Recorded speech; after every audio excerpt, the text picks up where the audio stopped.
Hey, how's it going? Welcome to Tuesday Night Fistivities. KB, Karyn Bryant with you. Hopefully you enjoyed our theme music and our opening. So that theme music was written by my brother, my big brother Dane. And you can find him at Six String Guy on Instagram. You should give him a follow. He is a guitar player and he makes really cool stuff. But also, it's kind of a throwback 80s nod kind of vibe with the graphics, which I just kind of thought was fun when I was putting it together, which brings something up, which we will be getting to on the show today. We'll be getting into Stranger Things, but getting a little bit ahead of myself. So first and foremost, let me just welcome you all to the show. I think the lighting's okay or whatever. Tonight, we are going to be joined by Michael Johnson, the Menace, who recently is victorious. He had a nice win over Alan Patrick over at the Apex a couple weeks ago. I was working that night. It was the same night Blachowicz and Rakic fought. So big win for Michael. I've known this guy a long time. He's part of the Black Zillions team. He's been around for a while, got some key wins over some major big names.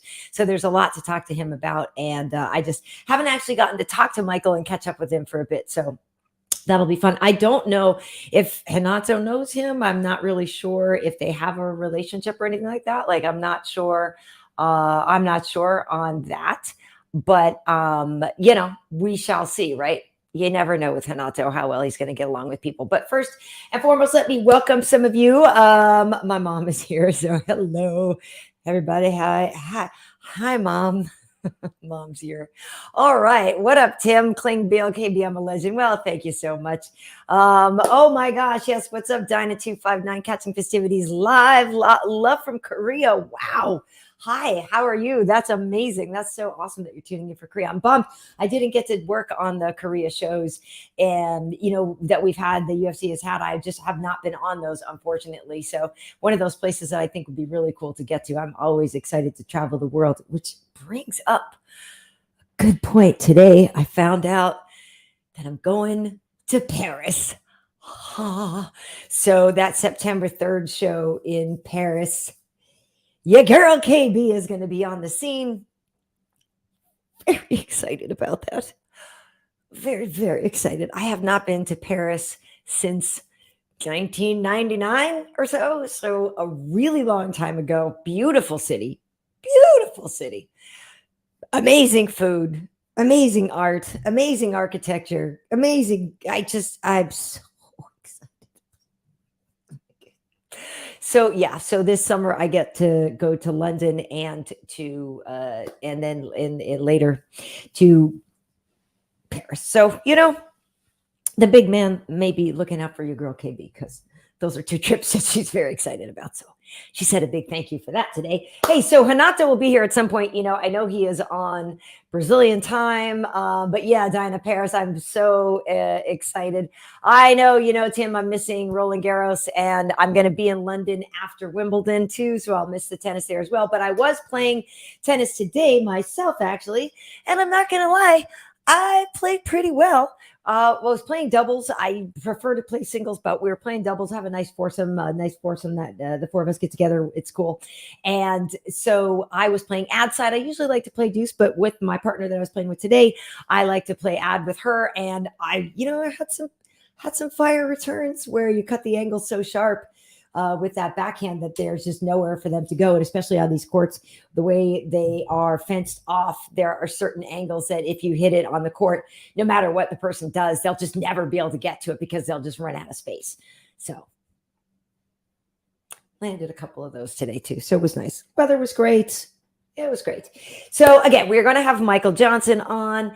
And listen, John, France is cool. Yeah, I know. It's crazy that fighting there was illegal for so long, but obviously they're bringing it over there. Bellator's had some shows over there. My buddy Shek Congo is French. He has fought over there. There's been a few Bellator shows over there, but this will be the first one for the UFC, which will be very exciting. Cyril Gahn, by the way, is a lovely man. If you don't know him, he was on What Had Happened Was with me and Angela Hill a while back. It was before his title fight. What a lovely guy. And even though it was before that title fight and it was specific to that title fight, he talked a lot about his upbringing and just getting into the fight game. Really well worth going to check out what had happened was. And also that brings up that you should check out the latest one that we did as well, because O'Day Osborne is our guest on that. And he is fighting this weekend on the same card as Biggie Boy and Alexander Volkov. So check out, it was episode, I want to say 64 of what had happened was with O'Day Osborne, who is Jamaican. And so we had a really cool talk with him. He's a really interesting guy. We talked a lot about fighter mentality, motivation, and a lot of things that will translate to people who, even if you're not a fighter, just some really interesting psychological stuff. It got really deep, but very interesting. So that was with O'Day Osborne. But then I bring up Biggie Boy. Biggie has been a guest on both What Had Happened Was and Tuesday Night Festivities. So you should go back and look. Biggie is an early adopter of Tuesday Night Festivities. Biggie is, Biggie's a really good guy. Biggie's a guy that I've interviewed a lot. I really like him.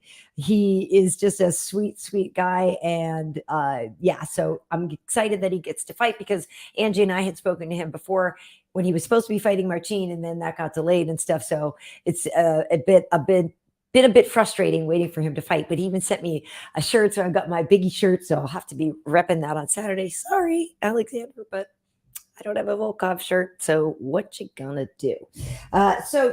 Speaking of what you're gonna do, I believe Renato has the link.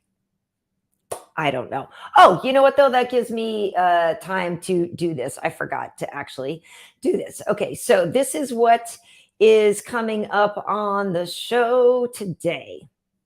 Here is our hit list. So we are going to have the Michael Johnson interview. Then we will preview, or maybe not in this order, but these are things that we will be doing. We will have a preview of Volkov versus Rosenstruck, and we're going to start something that I used to kind of do on my own, and now I feel like it's better as part of this show, called Who, How, When. And that's when you guys are going to give us predictions on who's going to win, how they're going to do it, and when they're going to get it done. We'll get into that later, but we're going to have a Who, How, When. That is going to be the prediction for Volkov versus Rosenstruck. We are also going to share some of our favorite Top Gun memes. Top Gun, obviously, the movie Maverick, did very well this past weekend, broke all kinds of records. And I, unfortunately, have not gotten to see it yet. I wanted to see it. That I was looking for tickets, and tickets were hard to come by, and wasn't able to go at the time I wanted to go. So I've not seen it yet, but we definitely want to talk to those of you who have seen it, because, it broke all these records, and we want to get into that. But anyway, there's just some funny Top Gun memes that I personally love and want to share with you, just to have a little bit of a laugh. Then we are also going to get into talk about Stranger Things 4. The new season is out. I haven't started it yet. Excuse me, Renato, I believe, has. So we are going to get into that. And then also, there's just our nickname showdown. We have the results from last week. We had the Dean of Mean versus the Axe Murderer, and Ginger with Intent to Injure versus Karate Hottie. So those were the things that were, those are the names that were up against each other last week. So we will have the results of that, and we will have the next bracket. So that is all on the way on festivities. So let me see if there's any questions for you. Well, we see if Renato, my goodness. Oh, Renato. Well, hey, wreak havoc. Let's go, Karen. Thanks. Yes, let's go. Let's go. You can do it. Oh, wow. Look, I think it's, oh, thank you, John A. saying, thanks for this. Yeah, this is great. Stay humble. Hey, what's your call sign, Doug? What's my call? What would my call sign? It'd probably just be mouthy. That was my nickname in high school because I just used to like to talk. It was definitely not for anything else. I had never had any dates, so just take your mind out of the gutter.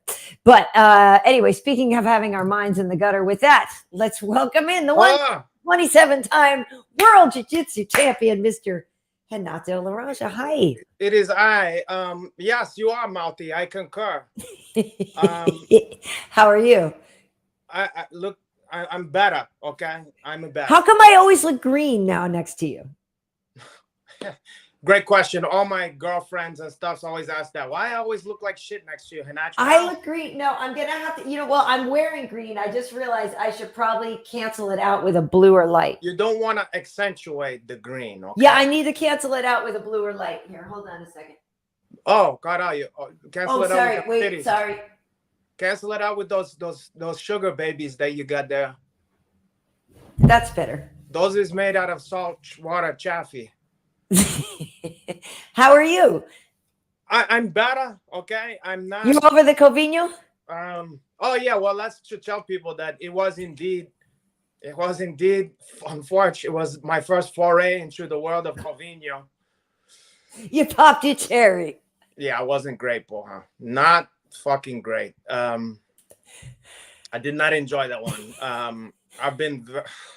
I'm sorry to laugh. It's just we've all been there, so Fuck it's it. like Someone should get some enjoyment out of it, you know. Certainly it wasn't me who was enjoying that one, but let me put that closer. what was the worst? What was the worst that you had? Well, it winning If stage. you feel like sharing, if you don't feel like it, No, it's fine. I mean, it's okay. I'll share in stages. At first, it felt like a flu, where it was like just body ache, joints aching, like everywhere. Yeah, like everywhere in my hips and my ass. It was almost like you did a horrible leg day, something. You know what I mean? Just Yeah. your whole body was like a leg day. You know? oof. It felt like one big leg day, and then also with just a fucking headache, where if you just turn your head, your fucking head is gonna explode. Just hurt. You know, like that Yeah, kind of stuff. yeah, that sucks. Then, for the first, I say 3-4 days, it was just sweaty, like, which I don't know if you could tell this, but you can rewind the tape. On the last, on the episode that I was on, I can't believe how okay I looked and sound, because I was fucked up to the point where after I was done, I don't know if you could tell, but my wife beater was drenched in sweat. I don't know if you could tell? No. It was completely drenched, like a wet t-shirt contest. And I had shorts on, like in, the kinds like made out of sweatpants. Sure, material. cut off sweatpants, shorts. It was wet as if I jumped into a pool. Completely drenched. But I played it off pretty good, Paul. Now, another fucking weird stuff's happened. I had some strange fucking dreams. Those kind of fever dream, like weird. And the one that made the least sense was, I remember I was out, like, I think I was like at a pool party, something like that. And everybody thought I was, I had sunglasses on and like a polo t-shirt kind of thing. And people was like, look, it's Hobart Palmer.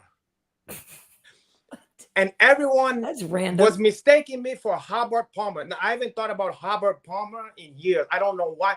And for some reason, I was getting over letting everybody believe I was Hobart Palmer. I was like, yeah, this is working. Like, I was getting in places, So everybody thought I was Hobart Palmer. I don't know why that's random.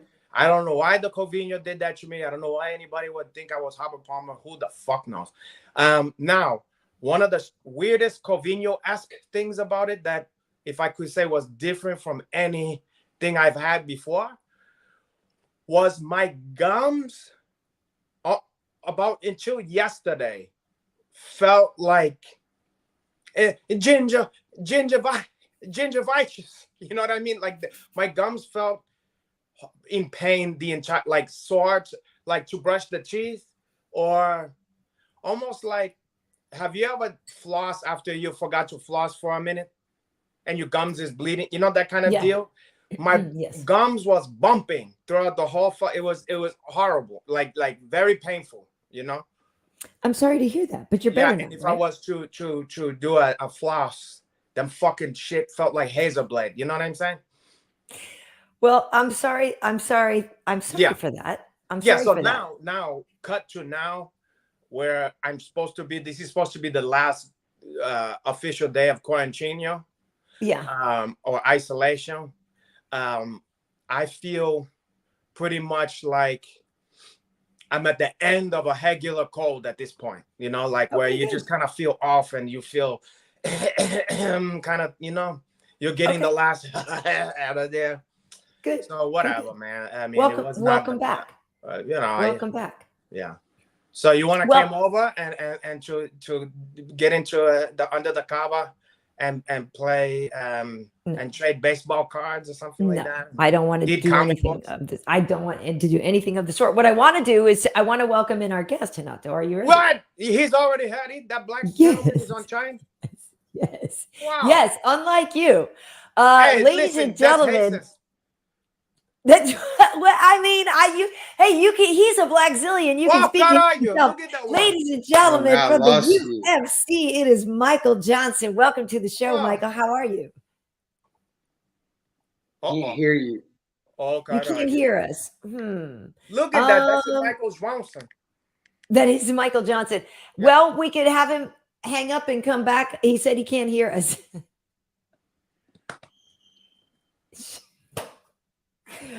Hey, wait. Oh, stop it. Okay, wait. I want to hear that Afro-American. I wonder if his Bluetooth is on and it's just connected to something else on his computer. You know what I mean? Or on his phone. He left. You know what I mean? Because sometimes it's connected to something that you forgot was on, and then it's like not registering to because you have he had enough of us, true though. He's like, and I'm out. My hair, huh? And I'm out. Yeah, he said, "Fuck this shit." Okay, so now.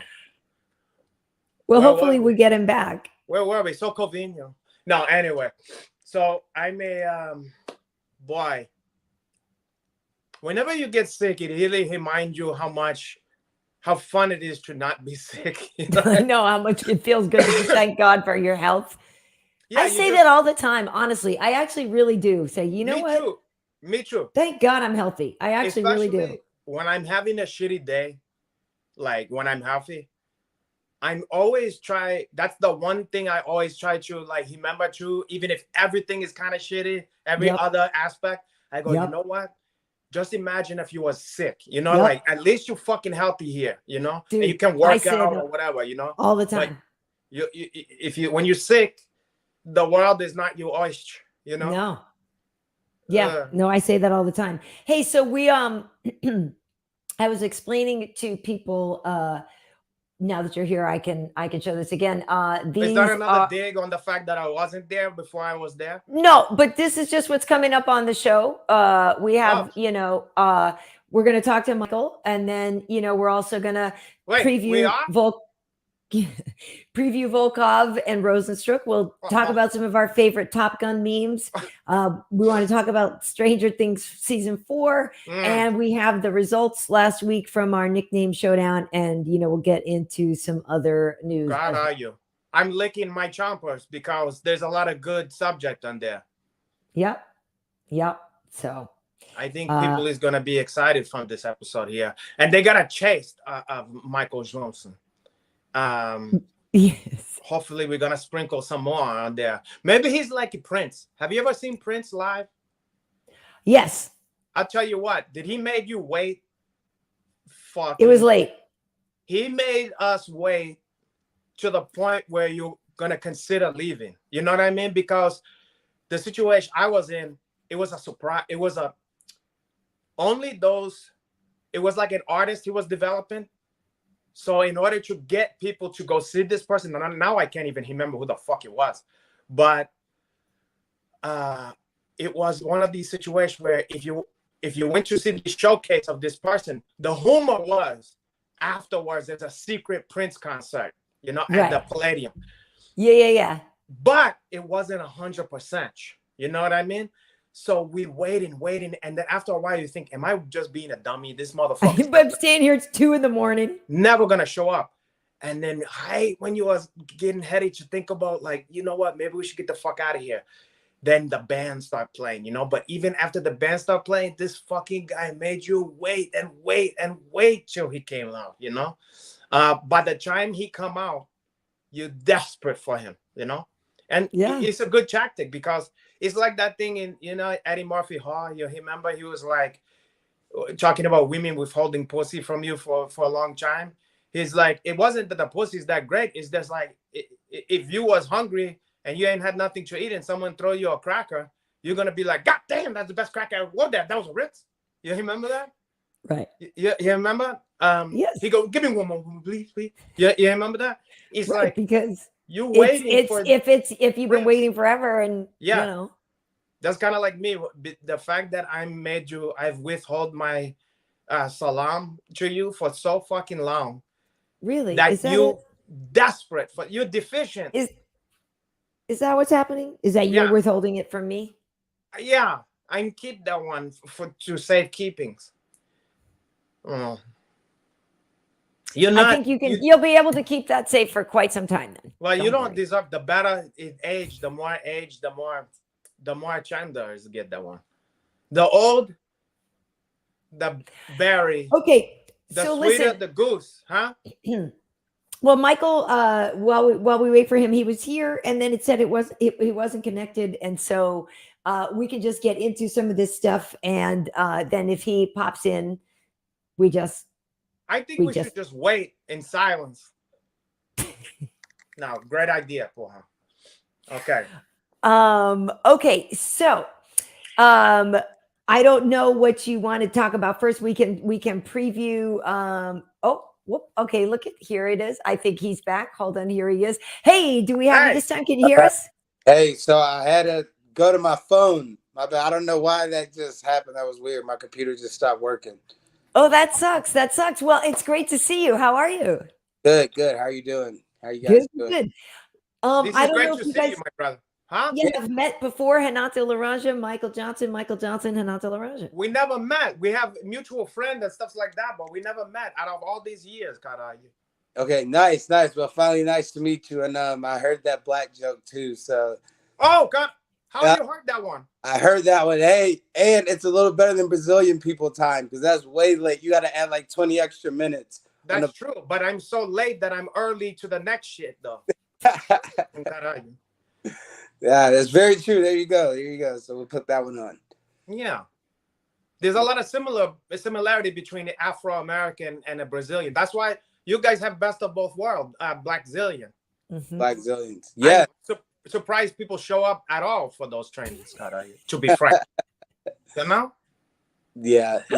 You know, well, you know that was the old team now, you know, so you know most of it up at Sanford, so but at least came and joined with us at Black Zillions. It was crazy. We probably had like 2, maybe 3 white people on the team. What God are you? That's enough. No, that's more than enough. But you seem to found all the black camps though, because now you at Sanford and Son or whatever. So that was created by Fred Sanford, if I'm not. And Fred Sanford. We could call Henry Fred Sanford. Yeah. Now, did you cut out LaManche? Was there bad blood with LaManche? So you cut off the son part? The Sanford part? Not the son part. Well, we're all the sons. That's the thing. Yeah, seriously. That's not a bad. That's a good point, Porha. Now, do you guys the first time you work out there, you learn like the Fred Sanford stuff? Like you remember? And you know who's good at that is Rashad. I seen that. Oh yeah, he's the best. He's the one that really brought that to the fight game. Yeah, he brought you the forefront because he did that when he knocked out the Iceman. He did that shit. Then he said, Elizabeth, the big one is coming. I'm coming for you. I'm coming to meet you, baby. Yeah. And then he used to give people 5 across the lips for her. Like that old fucking lady or whatever. Let me give you 5 across the lips, you big dummy. Yeah, you big dummy. You big dummy. Lamont. So you do know American shows, Mary Black shows. How long you been in the States? Well, you know, because the situation is my dad is an African American gentleman who was visit Brazil and then left to me there to my own devices there. So in order for me to understand my father, because he was not in the picture a lot of the time, my mother was giving me VHS and different stuff of Black culture. So I learned that one. I studied the movements and stuff so I can try to find the roots on that one. You know? Interesting. Turn up. Yeah, he's from Detroit. Detroit? Yeah, he's a heel Black guy, like from Detroit, Poha. That's like East St. Louis. It's very similar, Karyn. What do you know about East St. Louis? Well, I was just gonna say. Well, that's pretty much where my other family's from. I'm like East St. Louis and St. Louis, so I'm right there. Okay, so I'll tell you, my first foray into your neighborhood, East St. Louis, was in the movie. Speaking of movies that I was learning about culture, was the movie what you call European Vacation, the first Vacation, National Lampoon, because they take a home turn and they go to East St. Louis, and then he goes, you know, we gotta soak in the culture or whatever. You remember? And then the fucking gunshot started. He goes, hold him up, hold him up. That's that neighborhood. And then he goes, let's ask for directions over there. He goes, excuse me, sir, can I ask direction? The guy goes, fuck your mama. You remember that? That's funny. No, I gotta rewatch that one. That's East St. Louis. So that was my first. And then the second one was to get to know Chi Woodley, because he comes from Ferguson. Yeah. Right. Yeah. So okay. So yeah, kind of close to East St. Louis, but yeah, that's close enough. Yeah, close enough. It's all Big One now. And that's where so that's basically, you grew up in that area? Well, I'm originally from St. Louis. You know, I grew up in the St. Louis area. My dad's side of the family was on East Side, so I kind of grew up on both. So, you know, I had the good and the bad in the East St. Louis, and I had the good and the bad in St. Louis. So, you know, just like every city, but East St. Louis and St. Louis, their bad tends to be a little worse than others. Yeah. So when did you? When was your first fight? You know what I mean? My first fight, probably around elementary school, like fourth grade, third grade. That's when it starts. Yeah, that's kind of when it starts, around there. And I was, I kind of got bullied a little bit in the beginning. Yeah. Now, what they bullied you about, Porhan? You know, I used to have a bad lisp. Like so my CHs and my H's, like I always, always bully with like spits, and like they would make fun of my slurs and everything. So that's a huff one. That's a huff one for a kid. That it's better than the stutter, but it's still they're still gonna get you. Yeah, I had to take like a little speech class, you know, so in elementary school. So I got made fun of about that, but it's whatever. I learned to deal with it, so it's fine. Well, you had to give them 5 across the lips for that one. Yeah, a few times. Then I get suspended, and then a whole and so on and so forth. So, you know, I try not to fight school so much. Yeah. There was a lot of fight. When I look back on it, there was more fights, you know, in elementary school than all the rest of your life. You know, it felt like you're fighting all the fucking time. Yeah, in every school. Other week. Fucking fight, yeah, in school, when you got older, you learn how to fight outside of school. Yeah, but is it the like meet me after school by the back fence? Both. I have fights. I had fights in the recess. It was either gonna happen in the recess, or it's gonna happen schedule after school. But that's what I'm saying. Funny enough, it was always a lot of them was in the playground of the fucking school. You know, whether it was recess or afterward. Yeah, that was always the elementary ones. You know, the high schools you tend to meet, you know, down the street or off school property. We always did ours in the back of like a subway parking lot. Yeah. So when did you go from Fogo de Chão? Huh? Yeah, we did a Fogo de Chão instead of Subway. You know, it was a little better. You know, and the loser gotta buy that once. And when I beat the guys, I would leave, you know, the head thing at Fogo de Chão when you don't want no more. Flip it up. I flip that one on his body. I go like this. Now, this one don't need no more, Porhan. He's cut off now. That's funny. That's a movie scene. That should go. That's gonna be in my action movie that I'm creating. Yeah. What would you call that movie? Charred. I don't know. All you can eat. All you can. Yeah. Well, what's the opposite of all you can eat? No. I don't know. All you can meet. No. All you can. All you can. I don't know. We're gonna have instead of what's the opposite of all you can eat? You can't have any.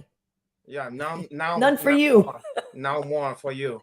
It could be called like cinnamon thunder or something like that. No, it's gonna be called.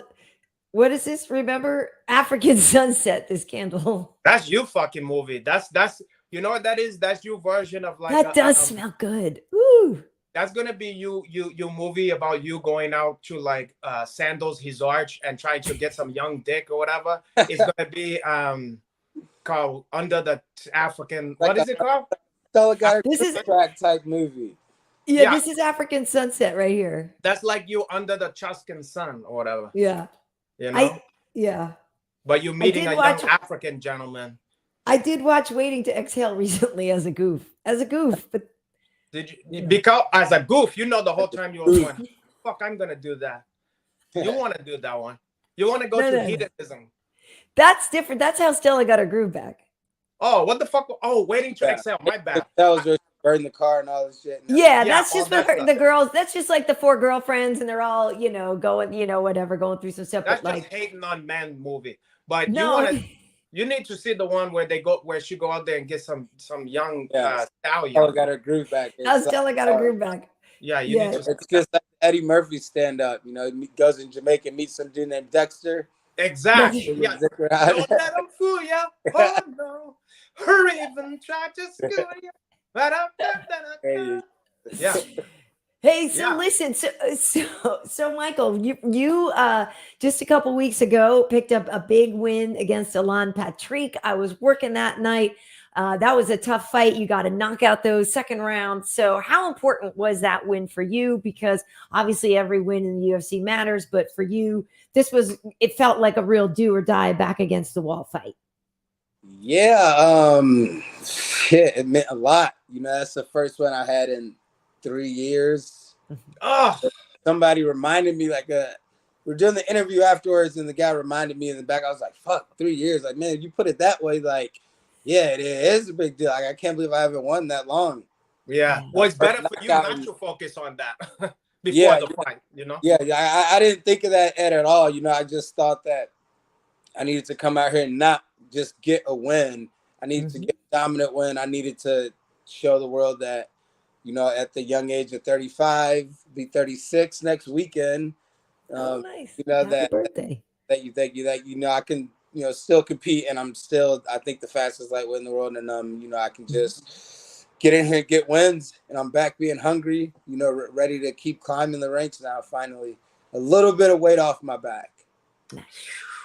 It should be a huge weight because, man, I mean, you're one of these fighters where everybody seems to, a lot of people like you. You know what I'm saying? You're a very likable fighter for people who like fighters. It's just that you style.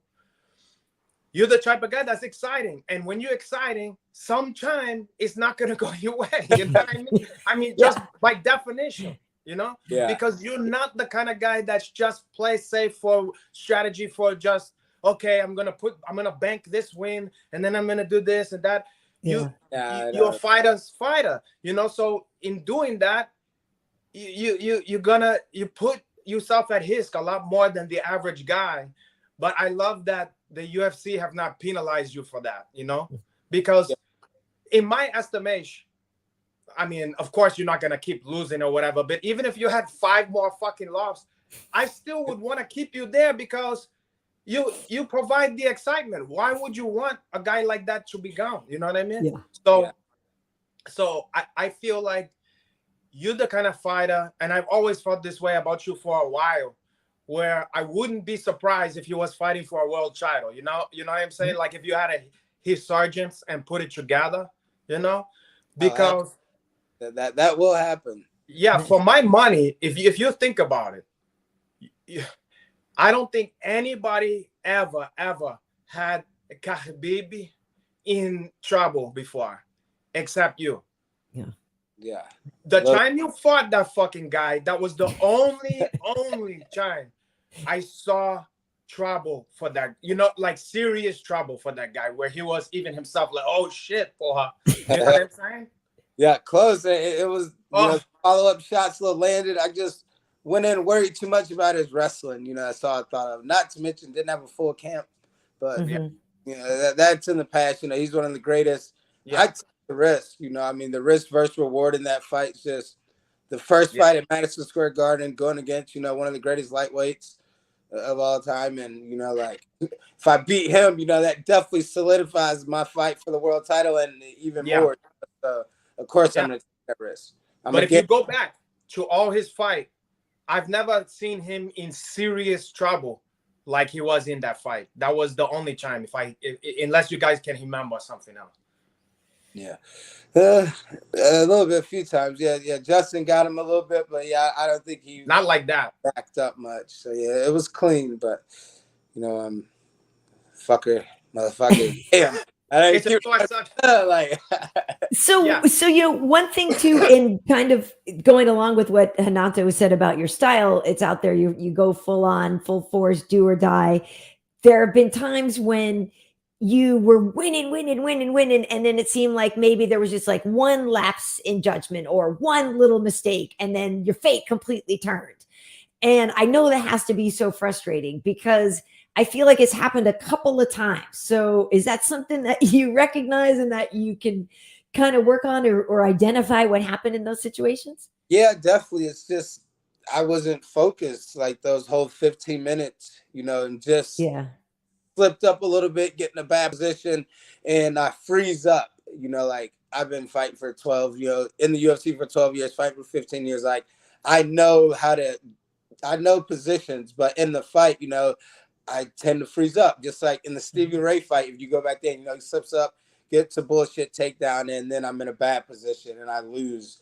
Or the Clay Guida fight, getting in bad positions and or the Emmett fight, or shit, Hail Mary knockout at the end of the fight, just fights like that where Michael, you got to fight the full 15 minutes. You have to stay in there and, regardless, finish every round as fast as you started it and, just go in, stay focused, stay the process. That's one thing that I really, dedicated myself on leading up into this fight.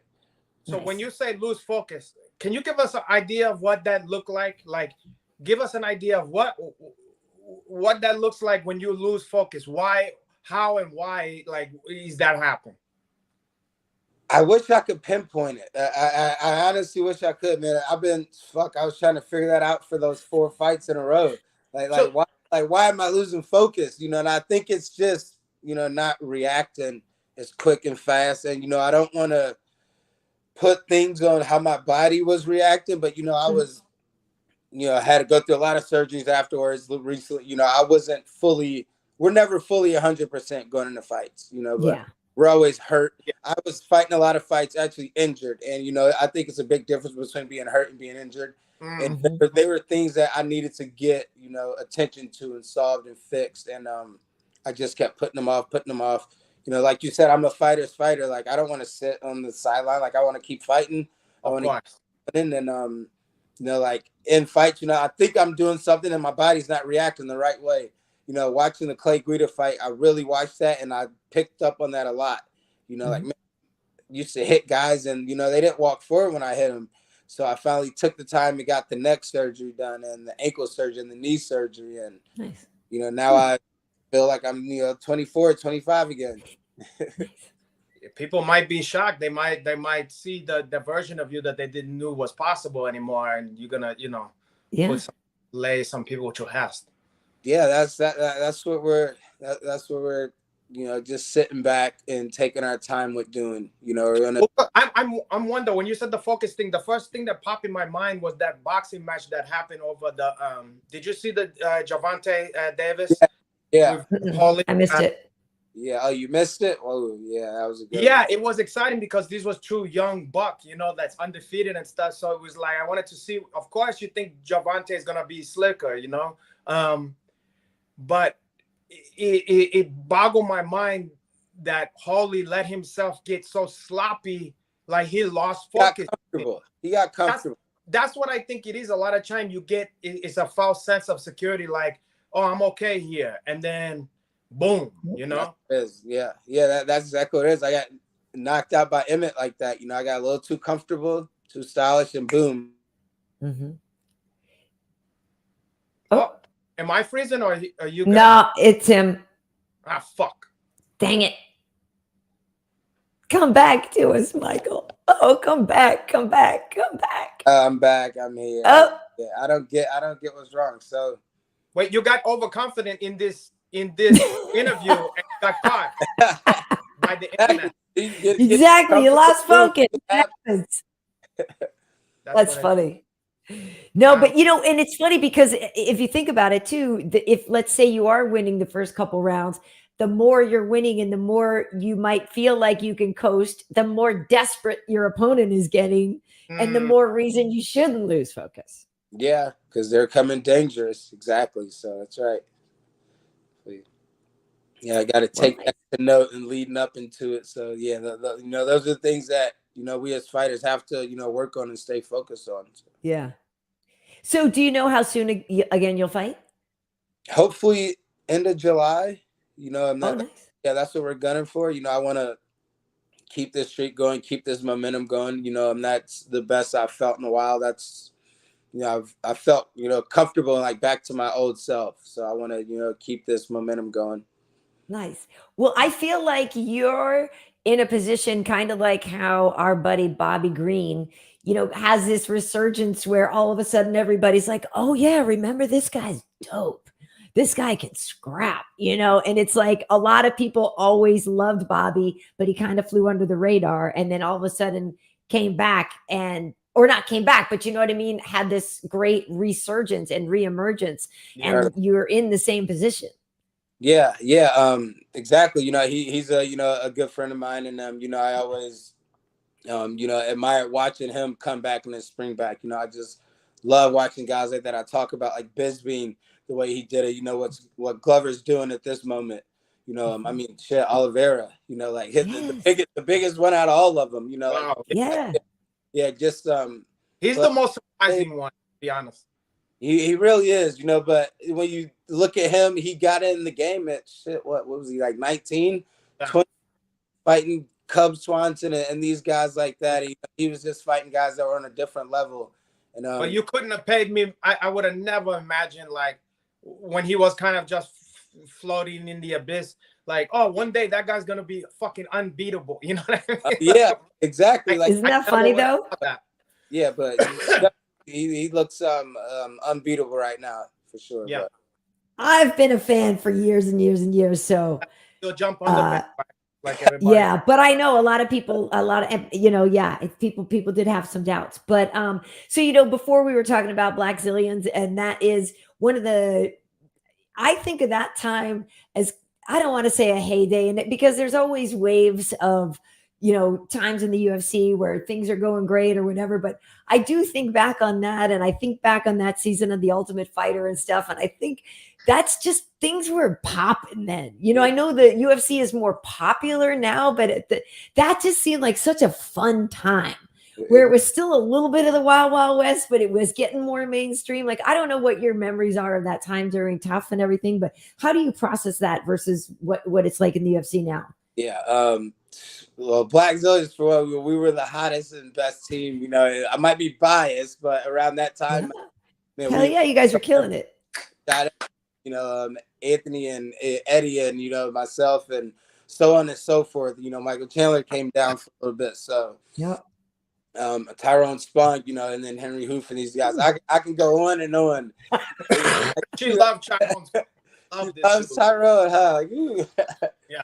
Yeah. It's getting hot in here, Michael. Yeah. But it was crazy and intense. A lot of things were moving very fast at that time. Kamara was being dominant. He just won the Ultimate Fighter, and it's just amazing. What these guys did to like lead us up until then. Rashad starting the team with him and Glenn getting together, and then Henry coming over, and it's just like unspeakable. Like, I'm lost for words because I'm just trying to, solidify how important that team was, to myself and even I think still to the MMA world.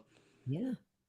Was it fun to have like a rival crew like Bad Boy versus Death Ho? You guys had Chi or whatever. Yeah, it was fun. That little rivalry was okay, but I think it was more the owners and also like the media and the outside world kind of pinning us together, because honestly, you didn't care. Those guys hung out with each other, we still talk. Oh, so it was bullshit. Yeah, it was bullshit. Some of these guys were always, but how I think the fight game is like a bunch of it's like high school. It's like everybody little like females and shit, and like they got their little cliques and this and that. So it's And then you have a fat piece of shit like Vinny Magalesh, who everybody hate and everybody can't stand. He's the He's one not fat. least likely to succeed. God, are you? yeah. He looks What about pretty those? good lately. Doesn't What look do you fat. think? I don't think Listening to I don't think Vinny is fat. Vinny Yeah. who? Off base. He's a Vinny pig. Magalesh. The boxer? Enough about Magalesh. the unpleasantness. Magalesh. I- Hey, so, Renato, what He's a fat billion, porra. What? Say again. Go ahead. No, I'm just surprised you never went down to train with the Black Zillions. That seems like that would have been a team that you would have been part of, or an honorary member or something. Yeah, part of our team. Yeah, I couldn't do that because there's too many black and not enough zillion. It was pretty even. Oh yeah, it was pretty even. I think we had more zillion at one point. Oh, for real. Now what? what category is the Chai Hong Spawn consider? He was kind of in the middle. Yeah. Yeah, he was like the zillion part. Yeah, he's like the Chico DeBarge. He's like Maxwell or something. You know, like he's just. I'm gonna call him that next time I see him. Maxwell. But he looked more like Chico DeBarge. And I look like Genuine. I'm the Genuine of all here. I'm the Genuine. You know, I'm surprised you know a lot of you do know your history. I told you I desperately wanted the love of that Haskell, but he didn't want it to check for me. He wasn't checking for me, but I was checking for him. I see. Yeah, you do have some black. You might be the most black Brazilian I've talked to. It's possible, caralho. Yeah. You know, yeah. I mean, I know a lot about the culture. You know. It's possible. It's possible. Culture. I was going to say, speaking of culture, you know, what do you do when you're not fighting? Are you a gamer? I'm not sure what your other hobbies are. I know you used to play football, right? Yeah, back in the day. College and back in the day. So. Junior high school? What? Junior high school. No, I didn't even start playing sports until high school. Oh, that's crazy. What you used to do Dungeon and Dragon? No, I didn't used to do Dungeon and Dragon. You was like a black nerd? D&D games. So, funny story, I was kind of a nerd in elementary school. Like, I was always getting, like, straight A's and always on the honor roll and shit. Oh, yeah, and then, my dad passed away, and then I kind of, to lose focus and getting into trouble and shit like that. So, I was like, oh, whatever. And then, kind of straighten it back up, you know what I mean? So, I didn't become a nerd after that. I was always I was kind of in the middle. Yeah, like a nerd, and I guess what's opposite of a nerd? Cool guy. A jock. Jock. Cool guy. Yeah. A jock or also a like a bad kid, like a hoodlum. Yeah, like a burnout or whatever. Hoodlum. Yeah. Did you smoke drugs? Well, I smoked weed. Anything else? Marijuana. I mean, drugs is more like that's a lot. I hope you weren't doing crack. I don't. Who was really doing crack in high school though? I guess you'd be surprised. You'd be surprised. Yeah. I mean, I who sold crack in high school, but I didn't know anyone who had smoked that one. I'm from Missouri, St. Louis. Yeah, you'd be surprised. Oh, perish the thought, boy. I went to a county school, like out in the county, where like all the Richie white folk live. Oh yeah, that's where you went. Yeah, that's where I went to school. I had to take a bus like 45 minutes every morning. It's smart though, because you're gonna get your ass kicked a lot less at that one. Right? Yeah. I don't know. There were some fights. There oh yeah. Fights. Yeah. I mean, so fights, but not as much as like in the inner fucking East St. Louis one, where they're gonna cap you after the fucking school thing or whatever. It's probably a little less dangerous now.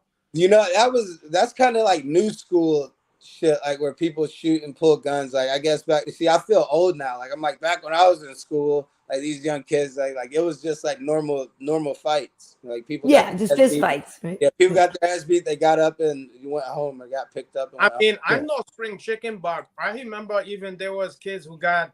There was a lot of crazy shit that happened when I was a kid. Between students and stuff like that. I mean, it depends on the area. Yeah. I guess. I'm curious what kind of hairstyles you had back then. I had twisties, nothing like, but they were like, how long though? Just like maybe like an inch. If you like they're kind of shorter than this. And one day I had my sister made me like little like Afro puffs, like individually. Like fucking puffed, and I thought it would have been so cool. That I got to school, I was like, I really like how this shit looks, and I was in trouble for wearing a hat, so I had to take the hat off to make fun of. There was, and that you have to put a lot of grease in there to make that happen too, huh? Not that much grease. I got decent hair, pretty good hair. Yeah. It's my Brazilian. Yeah, that's what I wondered because I could see you rocking the Kid and Play actually too for what in a way like a big tall like I could see you. My brother had one of those fades like the big tall one. Yeah. I was more of like an S curl, like a fade, like a curl in. Yeah, nice. Back in the day. Yeah. Did you ever cut like that Adidas symbol in your head or one of those kind of fucking things? No, I never did that. You at least did lines or something. I did a liner and a part. Yeah, I used to do that. Yeah, I did that too. Yeah, we're gonna bring that back. We're gonna bring the 90s back. I never had a problem with that one. I like that one. That style, Karyn. Yeah. Well, so I didn't get to hear the answer though. But yeah, are you a gamer? Like, what do you do for fun if you're not fighting? No, not really gaming much, anymore. I used to, like the UFC games and all the Call of Duty games, but now it's just more go to the gym and train and come home and just kind of focus on that and the next step. I try to read as much as possible, but just kind of like sit and like myself, try to just kind of like expand and grow things and just like, like growth and start learning about real estate and things like that. And I'm trying to grow up is what I'm trying to say, because back in the past, it used to be train and then figure out what we're going to do at night. And, let's go here and party. Yeah, let's go to the club and have a few drinks and this and that shit. So, at the young age of, 35, I'm learning now. So nice. There's nothing wrong with that, That's great. Yeah. So, I feel a little better, more relaxed.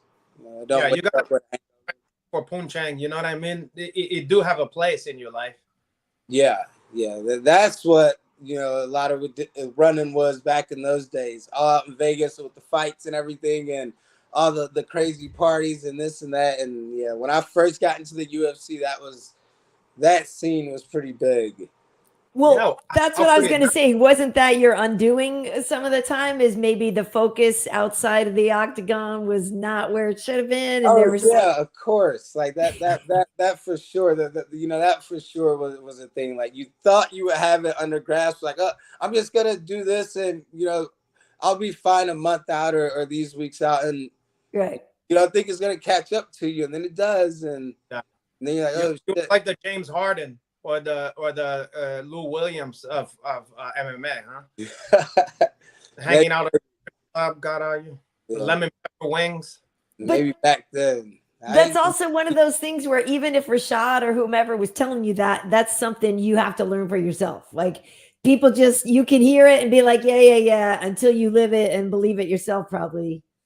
Yeah, of course. It's it was a good time and being young and in the UFC and kind of in the spotlight and making a little money. Yeah.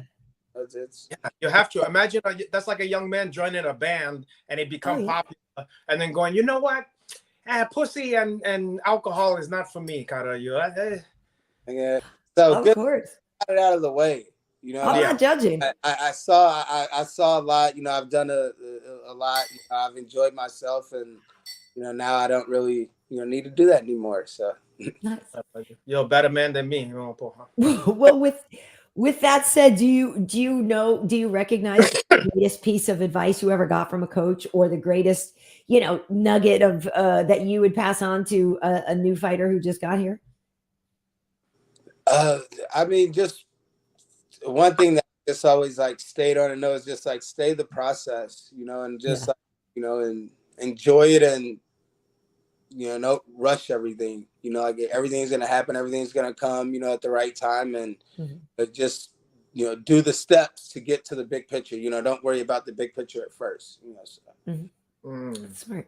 I remember a lot of advice I got from early Brazilian instructors, stuff like that. One of the best one was, how sometimes you don't know, you at a competition or a jiu-jitsu class, you see a fine girl come in there, but you don't know if he's got somebody or somebody, you know what I mean? Like and the old teacher told me to found a woman in jiu-jitsu class is like to found a turtle in a tree. Somebody put that one there, caralho. So you have to always remember that. Nowadays, you the women in there all the time is no big deal, but back in the old days, back in the day, somebody put that one there. That's kind of like, I'm gonna, actually that's funny you said it. I'm gonna pass that on to people. Every time a girl comes in the gym or something, it's like a turtle in the tree. Like put that one. So you have to remember, it didn't just fall into your lap there. It's not just there for you to do slow drilling and slow hauling with. No, it's true. Everybody wants that it's for them. Slow rolling, yeah. I've seen it. He knows this one because every fucking new girl that comes, there's always a consummate gentleman who is going to forego the hauling to just take the new girl under his wing and kind of slow haul and show her the ins and the outs. And he's always the same guy, the same piece of shit. We all know that guy. At my gym, it was me, Poha. But exactly, you can insert whatever other guy. Yeah, that's right. I can only imagine. I'm gonna show them. No, don't worry. Let's go like that. No, gentle. I'll be gentle. Yeah. I'm a very giving lover, Poha. Yeah, you're gonna find me helping a lot of the women in there, and then I'm gonna help them. I'm avail them of my privates. You understand? They can private lessons or both of that one. The lesson is don't ever get involved with Uncle Renato, but by that time it's too late. By that time it's too late. Yeah. Well, let's hope they're not listening. It's probably but it don't matter anyway. I mean, like the gingerbread man, caralho. I'm the same color as that one, but also you remember the old people? They tried. Please don't leave. And he's, I'm the gingerbread man. Catch me if you can. And they can't. They've tried. I don't even remember that fable as well as others. It's like, it was what was the point? He was greedy. It was like they did everything for him. If I remember correct, they made him, the old couple, they couldn't have kids or something. And then so they made him and they lavished. He was like Pinocchio. And they lavished all their love and gifts and everything on him. And then somehow, I think it was Don't Spoil Your Kids or something like that, because they did everything for this fucking piece of shit. And then he was like, and he pieced out on them. And they was like, no. Those fairy tales is depressing. I really don't remember the gingerbread story that well. Fables anymore. What was that? They don't write fables anymore. Maybe you should come out with that. Start writing. I can't come out with that. Well, I'm trying to live that one. Arch is imitate life, I'm imitate those ones so that I can teach people in heel time. It's like performance arch. I teach them all the bad stuffs is gonna happen to them through you, Uncle Renato. I'm a vessel for Little Red Hiding Hood. It's like a Black Mirror, but it's African American mirror. So, Michael, what did you do then now that you are grown up and everything, and you're not going to go out and go wild and in the streets? But after the victory, did you treat yourself to anything? Did you reward yourself with anything? What'd you do to sort of at least acknowledge the win and process it before you move on? Nothing much, just the usual. Hung out with a few of my best friends. Took little trips, went to see family. My niece just had a baby shower. Which is cool. So Nice. all my nieces and nephews are having kids before I do. It's funny. Oh wow. Hey, dude, that's the best medicine. Don't get that one. Don't get it. Children is gonna destroy you.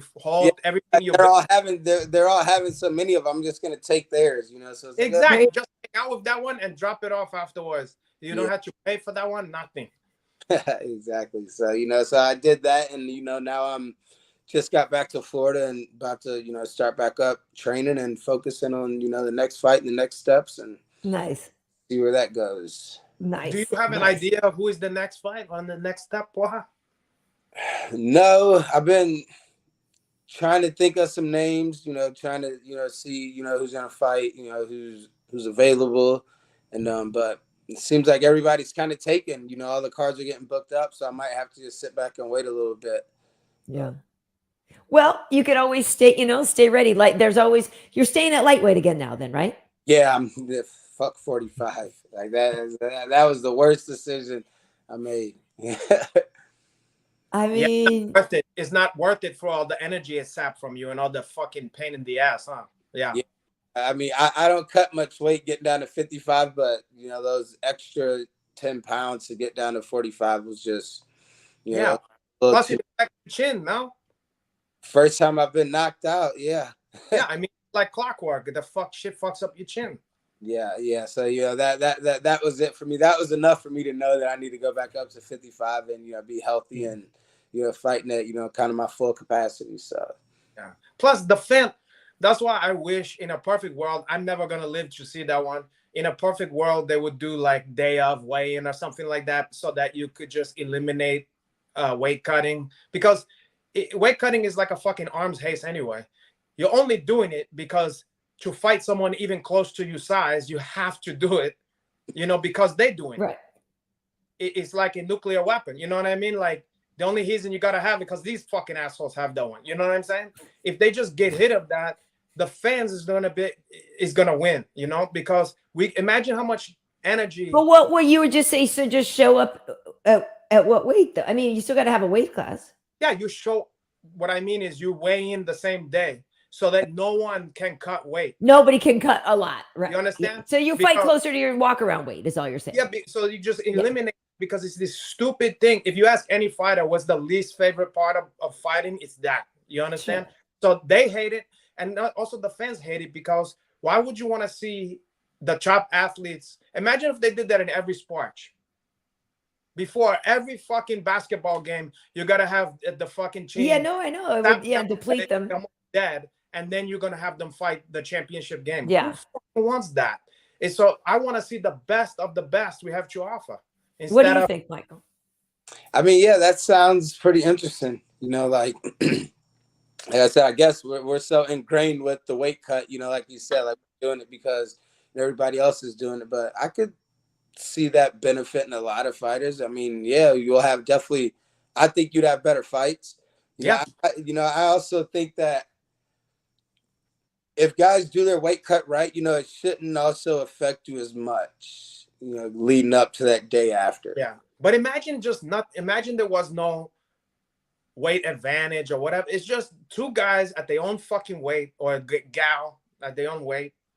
In fact, I would implement no weight cutting for female, because I want to see. You ever see these chicks, these fighters, when they're not in fight camp? Oh, God, are you? You understand? They have a little baby fat on there. Oh, porra. I don't need abs and all that stuff. Just the cakes. Yeah, the cake. Yeah. So they're doing it for you. I'm glad that we had. It was a little better out of fight camp. Yeah, some of that ones. Oh, porra. You don't see it until after the fight camp. And then when you see that one, it's check your breath away. And then Uncle Renato gets her. Then she get all the treatment. Then the slow rolls. And you get all the alcohol. You get all the benefit. You get the private, all that stuff. No child support included, though. No child support. Yeah. Hey, well, listen, Michael. I just wanted to say thank you for joining us. And, it's just great having you back on the scene. And it was a big win against Alan Patrick. And, I remember when you were fighting Poirier and I had picked you to win. And some people at the office were like, I don't know. And I was like, I don't know. Pow! And so, so yeah. That was a shocking one because I don't remember ever seeing up to that point him get knocked out. Not like that. I knocked him into a champion, right? Yeah. Yeah, I mean, yeah, that's like, what's that movie where the guy, he have sex with women and then they get married? It's like that. You knock people into being a champion. Yeah. Not a bad, well, but fuck that. You want to be a champ, you don't want to do that. And knock them into retirement, caralho. Yeah, true, but yeah. Hey, I got one thing because I'm always fascinated with people's accents, and certain stuff's always mystify me. Like, for instance, the fact that DC is from Lafayette, okay? Yeah. And like Poirier and Alan Jobin, they have an accent that sound like Cajun kind of, they have a little bit of that. But DC sometimes sounds to me like he's from Minnesota or something like that. He's like, I don't know, like it's like I can't put my finger on what the fuck. It don't seem like a Cajun accent at all. Yeah, I can't figure out that one. It must just be the NorCal mix. He'll be a little whitewashed now, he's not yet, so it's a San Jose crowd up there. Got the California accent now. But his things come out and don't make sense to me. In a similar way, your accent, some chimey, you'll say certain word that sound like either Baltimore or fucking Philly. Like a Baltimore accent? Have you ever listened to that one? Like, have you seen that show that just came out by the people who did The Wire called We Own This City? No, I've been meaning to watch that. Well, they have an accent. It sounds like a lot like Philly or whatever, you don't do this, but it's like they go like, you want to go get a water. You know what I'm talking about? But I get what you're saying. I do that sometimes. But it's only on a couple words you do that. And then I go, I never heard nobody from St. Louis say that, but what the fuck? It almost sounds like a Southern / Philly / I can't put my finger. What is the type? Yeah, I don't know, honestly. Like you almost said, I don't know. Yeah, I don't know. Yeah, Okay, so you see it. It's not just me. What if you had to guess? One of your parents is from there or something? No, so mom's they're from Arkansas, like Minnesota areas, or not Mississippi. Oh, okay. Yeah, so Arkansas, a little bit of Southern Arkansas. It's a mix of the drawl and a. Anybody out there in the comments have any idea? No, everybody. I don't name that accent. I don't know, but I've heard that before. That's not the first time I've heard that I say do my O's like that. Yeah. Wait till you see this fucking show. Was that movie called Good Luck Chuck? Yeah, it was. Okay. Not the greatest movie, but the concept. Sure. Yeah, because in that by the way, I can't recommend this fucking show enough. The We Own This City. Oh, I haven't seen it. Yeah. You used to watch The Wire?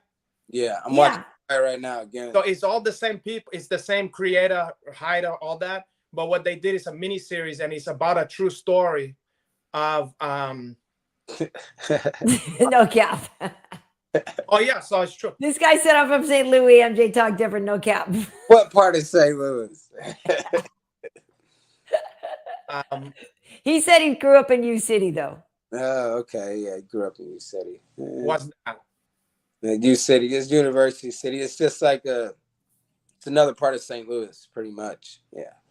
Okay. Yeah, I'm not familiar with that. And this Funky Worms is saying he's just that you think there's a bit of Midwest in the voice. It's not what I'm keying in on at all. It's a thing that exists in like, who had that? You ever seen Kevin Bacon in that movie Sleepers? Well, what I was going to say is speaking of Kevin Bacon, so hanging right above me over here is the movie poster for Diner, which is set in Baltimore. And so the thing you said where you knew, that's like exactly this part, because at one point they're in the diner and the guy says, nobody wants to make an honest buck anymore. And then he says, what? I thought I was going to law school. He says, you see what I mean? It's like, it's exactly that. Wait till you see this fucking show. It reminds you of Philly. It's very similar to Philly or Virginia, that kind of shit. All that kind of the DC area, whatever. And it's wait to see anyway. This show, fucking, we aim in this city.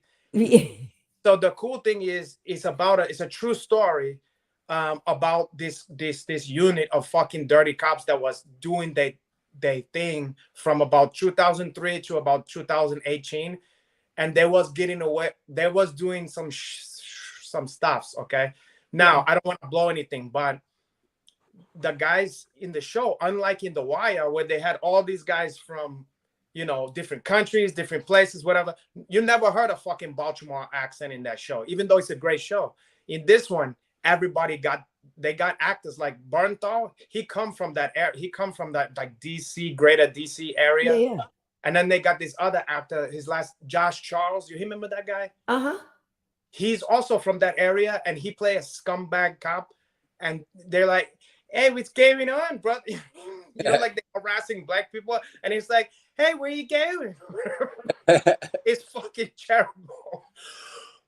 But that fucking accent is like, it's one of the funniest accents. I could watch that shit all day long because it's so unique, the fucking accent. Interesting. Yeah, all right. It's like that kind of thing. Hey, it's just funny. It's just like you can't take it serious. But these guys is doing some very serious stuff. Well, Michael, now that you can't. We can take Michael seriously. Yeah, no, you can, because he don't say it every 5 seconds. He only have a couple of words where he gave like this. But you're gonna still hide at home. With that fucking show, you're gonna love that one. You're gonna be like, I get gay to Baltimore. That's my people. You're gonna find that's your heel people. It just comes off and on. It might be one of my other personalities. It might, or your parents might be like, look, we adopted you from Baltimore, like Jesus, baby Jesus. They found you out there on the Chesapeake Bay or whatever. You like in a bale of crabs or whatever, a blue crab. Anyway, who knows? Who knows? Never know. Yeah. Sprinkle some hay on you. Why you sad? I said I said I'll do 21 and up or 23 and up. What's that? 23 and me. Yeah. I found out a lot of stuff. No Baltimore there though. But all right. Well, I didn't. Not. Is there anything you needed to? Anything else? No, it's just been a pleasure to see you here. And I know good that people is putting some respect back on your name again. Because it's like it's almost like a great song. You forget, and then you hear it and you go, you know what? God, I gotta put this back on some mixes and shit. You know what I'm saying? Because you can forget about some of the great one, and then it's like, he minding people like, y'all must have forgot, like Jones once said, So it's good to see you back in the mix, and I hope to see nothing but the best for you, my brother. Thank you, man. Appreciate that. I'll be old school songs. Just gotta keep playing. And play that shit again. I start listening and go, oh God, what's this, pops? Like, that Michael Johnson shit back on. Like, go ahead, like that. Yeah, they go, shit. I like that one. Nice. I love it. Well, again, congrats on the win, and just really great seeing you do your thing. And I'm looking forward to seeing you if you get to fight again in July or whatever. But stay ready, because there's at least 5 lightweight fights on every card. You know what I mean? So there's a lot of opportunities to stay busy. So I feel like we'll see you sooner than later. Yep, I'll be ready. So cool. Awesome. All right. Great seeing you, Michael. Thank you guys. Appreciate it. Take it easy. You have a good night. See you. Thank you. Bye. Ciao. What a good dude. Nice. That was nice. Oh, isn't he nice? Yeah, he's a good one. I know. I like that. Yeah. Yeah, and it's great because he's been around for a while, and it's kind of like we were saying with like with Bobby Green, like he's got the name brand recognition to where, you know what I mean. All of a sudden, it's like people are like, oh yeah, I know that guy, and like you said, he starts popping off again, and everybody's like, he's back to being everybody's favorite dude. Yep. Well, sorry, I don't want to get too much taller than you. Yeah, what's going on there? What you doing? I was just moving it around a little bit. Okay. Well, alone at last. Hi, how are you? Hi. You feeling okay? You started coughing a little bit. Are you okay? Yeah, because I told you the residual. Yeah. I hope Yeah, you don't get. I'm still not 100%. I'm sweating the bullets and stuff, but it's okay. I'm not like in danger or something like that. I'm okay. Okay. Well, Tim had a question for you with a donation saying that you look raw. Have you been on a course of parallel imported plant-based creatine and mung beans? Yeah. Yeah. Funny. I've been hearing a lot of that stuff. I mean, obviously, I haven't been able to work out when I'm sick and everything, but I did a transformation in the past few, handful of months or whatever. Yeah. But I have to take it. At first, it was annoying. I should take as a compliment. A lot of people have it because I'm no spring chicken and stuff like that, and also because I don't eat meat and dairy and stuff. A lot of people accuse me, swear up and down that I'm check steroid or HGH or whatever is that one, and I'm like, at first I was like, fuck you, but now I should be like, you know what? That's an ultimate compliment. Yeah. Right. Yeah. Exactly. It is. I'm on nothing exotic. Nothing. Right. It's like if someone asked me like, oh, did you get work done or something? You're like, no, but thanks. But no, but the only thing that pissed me off about it or make me be like, ugh, is that I know the work involved, and also more important than the work is the discipline. Yeah. Not to eat some of the most fun stuffs that I was eating when I was just looking like more like shit, Right. Because that stuff is so fun, and it is so fun and it's good. More than fun, it's also comforting. It's like late at night eating those stuffs, and you go to bed and your belly is full of snacks and fun stuff. It's something so enjoyable, and so it's almost like drugs, It's just a lot of fun, snacks and frozen pizza and all that goodies, all that bread and stuff. Is that what you told me before? What it was? You had like a go-to vice, like fucking pizza, frozen pizza, vegan one at Trader Joe's. They came out with one. It's called like the meat lover or whatever. It had like but it's the vegan one, yeah. Vegan one, but it had a pepperoni and sausage and all kind of bullshit on there. Yeah. It was just a good one, They, some frozen pizza, especially vegan one, is like, ugh, But this one in particular was fucking good. It still is good, but I was somehow. And you had said you'd eat 2 of them, right? Oh, I would eat a minimum of 2 of the ones because I would eat. Okay, so in the morning I justified that because I was like, it's like having a bagel and cream cheese or something, because it's just some bread and some, and then some protein on top. So I love the lies we tell ourselves. I'd have that with a coffee, I'd be like, I'm just having that, and then later, at night, and I was having that at night not as a dinner. I was having that as like a snack, cutting it up into pizzas and eating it in the same way you might eat chips or something like, I'm just having a nice snack. That's all that is, some bread and some protein and whatever, and you're kidding yourself. But the main stuff was the alcohol, and also talk about something that's comforting. Having some nice alcohol when you're not having the greatest day, or if you're just bored out of your mind or whatever, alcohol is spice that shit right up. I know. So the fact that I've been disciplined with the alcohol and the fucking food and stuff, and not just the working out and all the blood, sweat, and tears into that's the only part that pissed me off, because I'm like, God, are you fucking guys, like, you're dismissing all this shit that I'm having to do here, but who gives whatever. You could say that I'm on whatever supplements or whatever you want to say, but I would. And I thought about this. Obviously I took a break because being sick, but once I I'm only going upward into the fitness and stuff.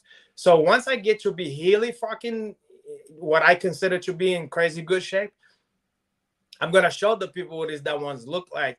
And if a bunch of people bust my chops about it, I'm gonna find somebody or a group of people that's willing to put their money where their mouth is. And for like 10, 20,000, we put it up, and I'll check a drug test, whatever. Or you could do whatever kind of test you want on me. And if they found something, they get the money. If they hung, they gotta give me the fucking money. You know? Okay. I would do that. Sure. If they want. Because people, they can't believe because they look like shit when they're a certain age. They can't believe that just No, you couldn't do it naturally, right? Yeah, I hear you. Hey, well, so let's get into some things. Let's move on to this weekend. And first and foremost, I need to my lips are a little dry again. So I wanted to get everybody started on a new thing where you're greasing those lips up for your Uncle Hanach. Yeah. So this weekend, Renato, Biggie Boy, who is a former guest on our show, who is a lovely man. He was delightful. He is delightful. Just heard something. So just heard something out on the streets. So people should look up. The boogeyman, yeah. That's the boogie boy. People should look up the episode because Renato, we got into a whole thing with him about blood sport and some strategies that he could use. Do you remember that? So I'll actually share that as well on social media, also on the social channels, the Hedgie Sociais. But Biggie is fighting Alexander Volkov this weekend. So I want to, if we can now, folks, I want to see what your thoughts are on okay. This. Okay, so here we go. Okay. Oh, darn it, I blew it. Dang it. Why you did? How you blew it? No, okay, there it is. It's good. Okay. So the game is called Who, How, When.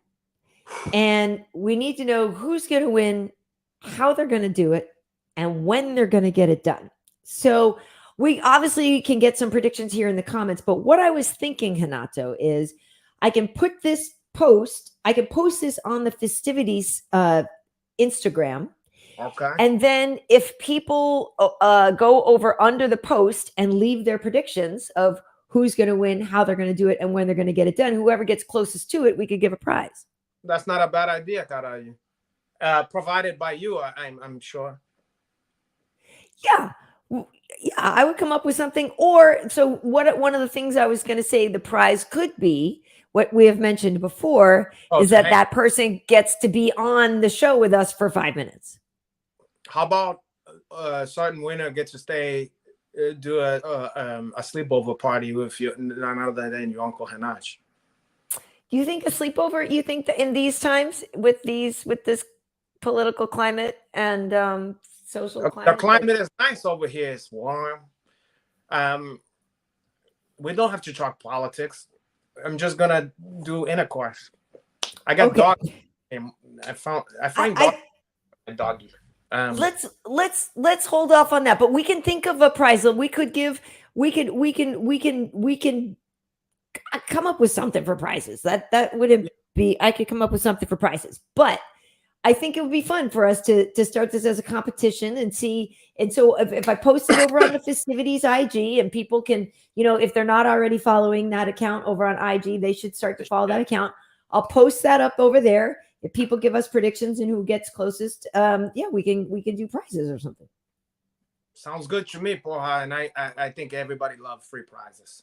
I think people like prizes, and even maybe the prize is that we shoot them like a shout out video. You know how like sometimes people have, it's kind of like how a cameos, which I do cameo, and I'm very affordable. But or like, I know it's sad. I should actually charge a lot more. Your cheeks. How much cameo for our cheeks one? No, I don't. Anyway, okay, so let's talk about the fight. So Biggie Boy and Alexander Volkov, these guys are both massive. Volkov has some big wins, but the last one, both of these guys, unfortunately, their last fight didn't go their way. Volkov, we just saw in action against Tom Aspinall over in London, and he got submitted there. But Biggie Boy was supposed to fight Marcin Tybura. He was supposed to fight a while ago, and then that got pushed back. So Biggie Boy actually hasn't been in the octagon since last September. And that is when he fought Curtis Blades. He lost by unanimous decision. Oh, so, yeah. It's been a while. So that was last September. So, Volkov is big and huge. And, Kenny Johnson, who we know from Bolt Wrestling, he works with him sometimes. So Volkov played basketball with that guy before I ever knew that he did anything. I just thought he was like this little bodybuilder guy or something. I had no clue. I mean, I'm talking about, this is 2001. You know what I mean? Oh, really? Yeah. Used to play, but he was always like, but I never knew he was just this. It's just funny. Every time I see him, I think about that, because I had no idea that he was, funny. And he was probably too nervous to say anything to me because, I mean, maybe, I suppose. But I'm curious what your thoughts are on this. Well, Library Short. But in the meanwhile, Library Shortcast says, "Am I the only girl of the regulars? I'd love to win the sleepover, but I don't know about the rest of the gang." All right, well, Library Shortcake, you and Renato, maybe you need to slide into his DMs. Yeah. We're gonna the Dewey Decimal System, caralho. I mean, people seem to think that people or somebody saying we should do a super chat. I'm sorry, we missed some questions this time. I'm sorry, people. But yeah, so a Biggie Boy is one of those guys who is very dangerous and can get people. I mean, they're both incredibly dangerous, and Volkov was losing that fight before, or like he can lose all of it except right up until the end, and he doesn't, like same thing with Biggie Boy. Yeah. They both have knockout power. My heart is with Biggie because, that's more of a buddy, but Volkov has more sort of high-end experience, but. Wait, say that again, experience. You said that just, like alfalfa.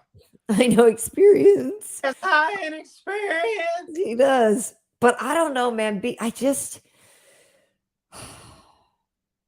The heavyweights are hard to predict. Of course, because one fucking bad misstep and it's over.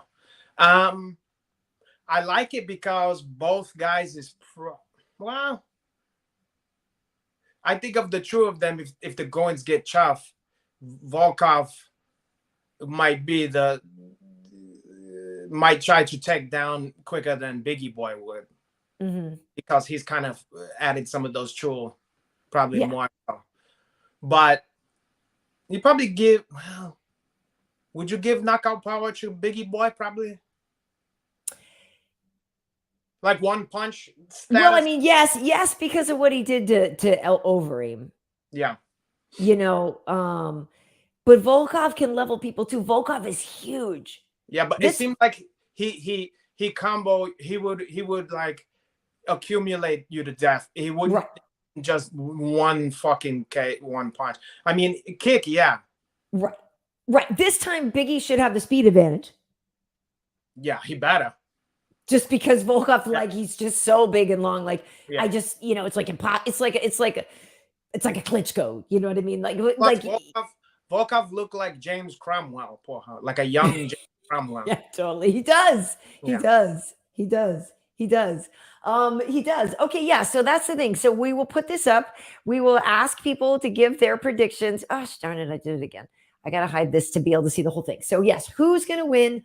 How they're gonna do it? And when they're going to get it done. We've got Russia's Alexander Volkov versus Suriname's Jairzinho Rozenstruik. And the 5-pounder? Yeah, that's the main event, 5-round main event. And yeah, so I'll put a prediction now, or are we going to do that later? No. We can just, I don't know that I don't know if I have a prediction. I'm just saying for the fans, because yeah, it'll be better to just take them over on the post. You know what I mean? Like, because it'll be hard to like go back in this chat and find them. You can, but you know, it's just like a little trickier. So that's why I'm saying we'll just post it over on the festivities account over on Instagram, and people can leave their predictions there, and that'd be good. Deal. Cool. Okay, so where do you want to go next? Do you want to talk Stranger Things, Top Gun? Do you want to do our nickname results? Where do you want to go next? I will say that are you a Stranger Things fan? I love Stranger Things. Yeah, so I will say they, you know, much like we was talking about with Michael Johnson, you know, you kind of forget. It's like you remember that you enjoyed Stranger Things, but it's been a minute, so I kind of like forgot that I really liked that one. You know, I'm like, yeah, Stranger Things, okay, I'll check it. You know, I'll check it out. Yeah, I'll tell you what, it's enjoyable. This fucking season is very enjoyable. Yeah. And one thing that they're good about, you know, I was thinking about this yesterday. This show is kind of like remind me of hip hop in a way that it takes the best, tastiest elements from other stuffs, and he purpose it into its own thing, you know? Okay. And in this one, I don't want to give anything away, but they borrow from certain genre and certain movie or in certain stuffs from the 80s that they haven't touched on yet. Oh, okay. And pretty fucking quick, if you're older, you're gonna understand what they're getting at, and they do it in such a fun way that like I've seen remakes of these movies that didn't even do it as good, you know. Okay. Where the guys who do this one, the Duffer brother, whatever the fuck they call it, right? They just have a knack for just picking the juicy elements, you know, and putting it in there in such a good way that it keep you on the edge of your seat, you know, and it's fun and it's nostalgic for those of us who remember those stories and those tropes from the 80s. But it's also for kids who's never seen these fucking movies. For them to see these things for the first time, they're gonna be equally as excited because it's all new to them. You know, they not know that it's borrowed from X, Y, and Z. They're just thinking, "Wow, this is exciting stuff," you know. So it's good. Okay, so yeah, no spoilers here because I haven't started watching this season yet, but I just remember, you know, I mean, we can talk about what has happened before, right? So I was like, they can't kill Hap. Like Hap has to come back, because that pissed me off. Maybe. You know? I don't want spoilers or anything like that, but that was upsetting. So no, I really liked the show a lot. I love all the throwbackiness of it and the originality of it. You know, I like the cast. I love the little Gatan Matarazzo or whatever, the you know, the kind of curly haired one. I forget his character's name right now. Dustin, the kid with the fucked up yes. Yeah. He's adorable. Yeah, they're all really great. I will say this, and less so with him. He's probably the one that look probably most the same. It is a little jarring. Because they're all growing up. Seeing these kids older, a couple of them, it did them justice. Like for instance, the black kid. Yeah. Lucas. He looked a little scraggly as a kid, you know? Yeah, he had kind of messed up mouth to be one of the more handsome. And they have him with that from the time period. He have kind of like that high chop fade, almost like, you know, like a Happer, like Big Daddy Kane or some shit. Like okay, that. nice. And I'm starting to look at him like, you know what, this fucking kid not looking half bad here, you know. But a couple of those kids, I'm not gonna say who because I don't want to, you know, talk shit. But Carayo, some of them, you're going, boy, you know, if only you could have stayed. You know what I mean? And even 11, you know, it's like with the little haircut and the her little cute little androgynous whatever like Halls Namajunas thing she had going on. And then when you see her older, you're like, you know, even though, you know, she got to get older, but you're just like, she was so cute, you know. I mean, she's a pretty girl. I'm not saying she's a pretty girl, but there's just certain stuffs where you like, it loses a little bit of the charm, you know, when they was like Muppet babies, you know, and now they're Muppets, you know. Okay. Well, I'm gonna watch it. The sad thing for me, Hanato, is well, you know, Stranger Things is a show that three of us used to watch together. Well, I'm now a party of one and like one and a half, right? I'm a party of one and one sometimes.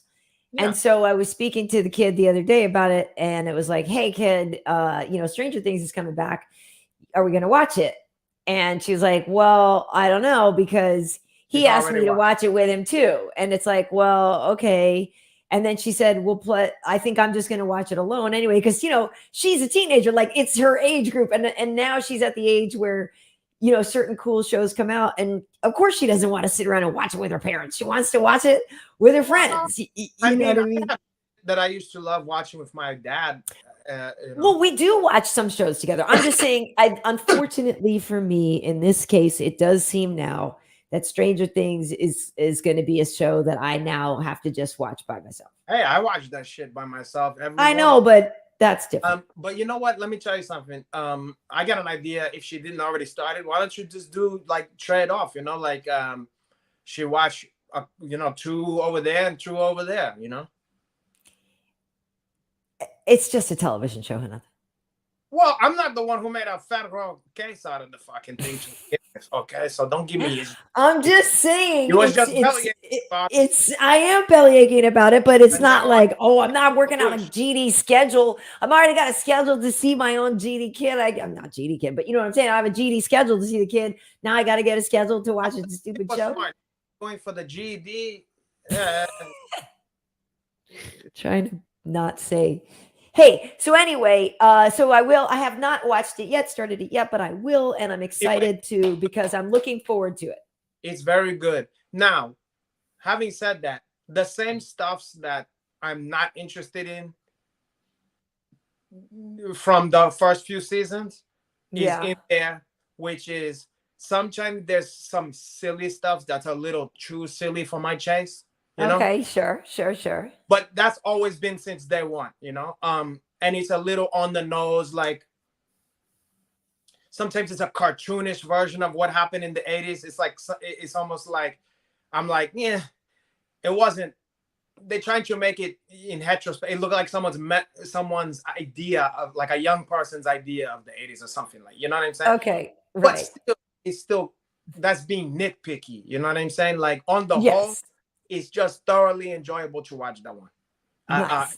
For a curmudgeon like myself, I'm enjoying it a lot. Nice. Well, Backflow Dawn is saying that Stranger Things 4 is badass. Yeah, it might be the best one in a while. I mean, in terms of seasons, you know? Yeah.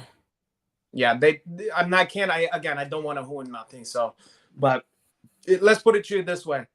The first night I fucked with it, I watched like, I want to say 5 episodes or something like that. Oh, wow. So it was because I couldn't stop, you know? Nice. Yeah. Well, I was just going to say, I was going to go back, since I see that we did miss some things before. And before we move on to the next topic, we can go, this one is silly.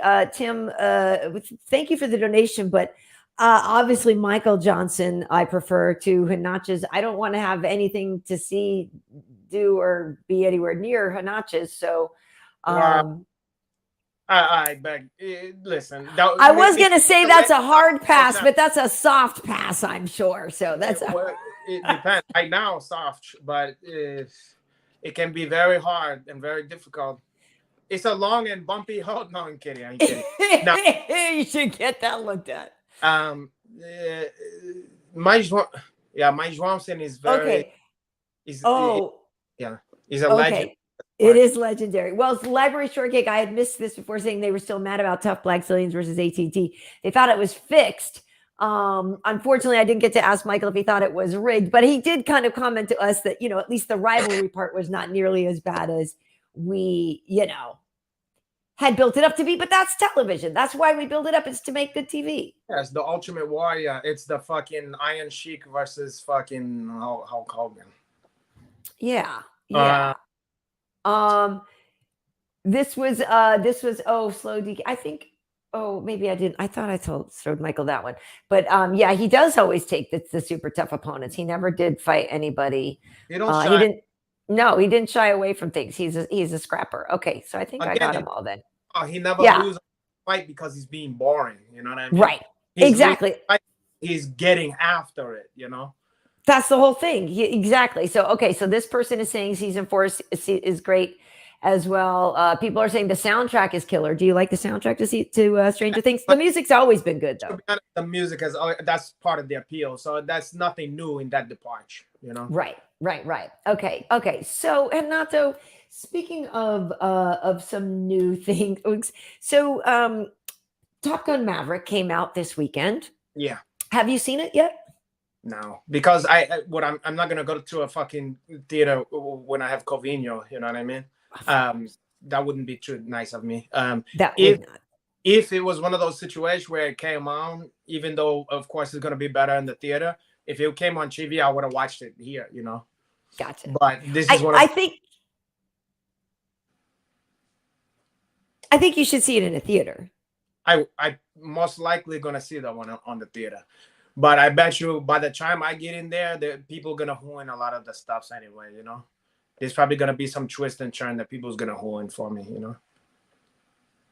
Well, I have not seen it yet either, but I wanted to. I almost went the other day, but then, it was totally packed, and it was just like the last 2 seats at a time, and didn't go yet. So I do want to see it, but it broke all kinds of records, and supposedly it's great and look good. I mean, the shit looks great. Did you see? You was hyped. I watched a trailer after the last episode, and you said that there might be a female pilot or whatever. And there is one of that one. You know. Okay. Nice. But I don't understand how that's possible. Because how they gonna do that one? Like, did they do computer animation for her? Like, cause some of them is really in the plane, no? What are you trying to say?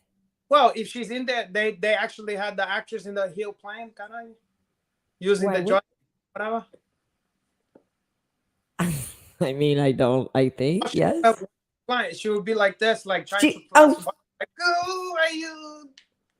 Well, it's funny that you say that, Renato, because I wanted to share some of the classic Top Gun memes. For some reason, I find these funny. It's a part of culture that Top Gun has just been with us forever and ever.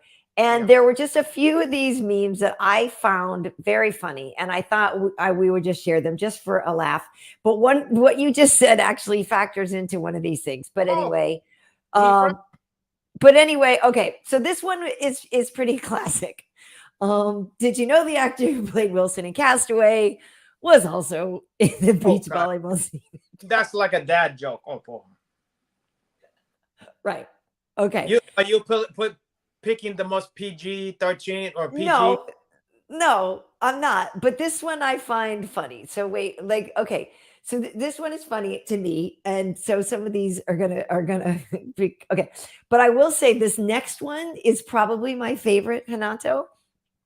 This next one's probably my favorite. The war historians. How did the British not see you cross the Delaware, George Washington?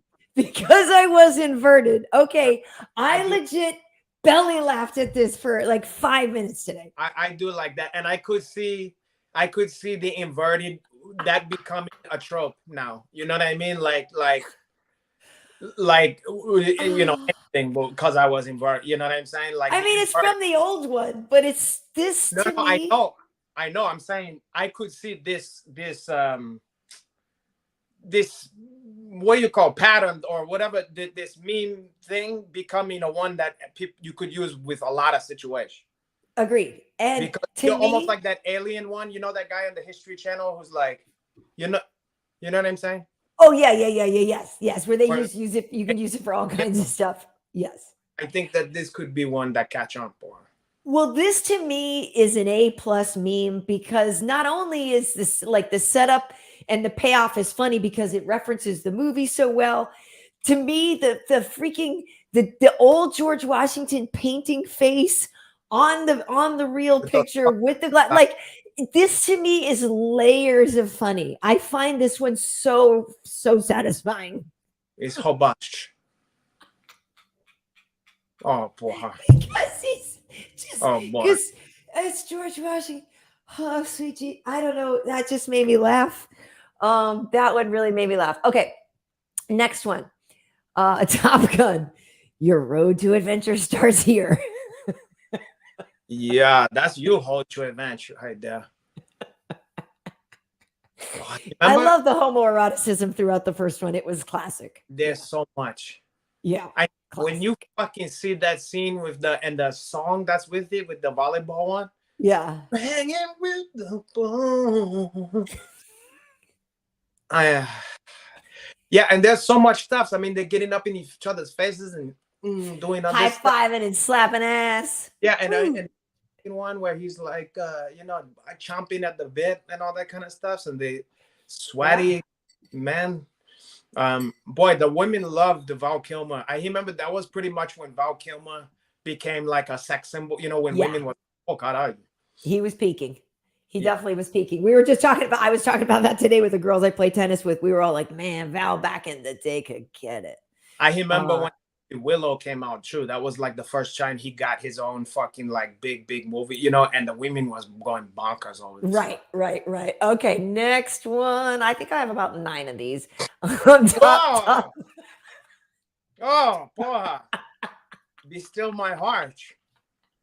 That one is fucking out. That one is off the hook, boy. The conehead too, by the way. Like they made him a conehead. They didn't quite understand the perspective of forehead. Someone did a cheap, like you could do better than this, you know. But but it's still even better. Probably fucked up like that. Yeah, he looked like the John Belushi Samurai. Oh gosh. Oh God, it is funny. You know, okay. He looked like in this fucking picture, Gianni Prohachka. That. But he also looked like Tom Brady. A little bit, yes. A little bit with because of the cleft in the chin. The big head. Like, look at that. All right. Hey, peace out, Elmo. We'll see you next Tuesday. That's what we call sometimes you say that to a girl. She's a real see you next Tuesday. Anyway, I digress. Next one. Maverick. It's just funny. The jet is so close to the building. Oh God, it's funny. This one went over my buzzing the tower, you know, and look how close the jet is to the people. It's like right there. Okay. This one is just your average short joke, but I love Picard.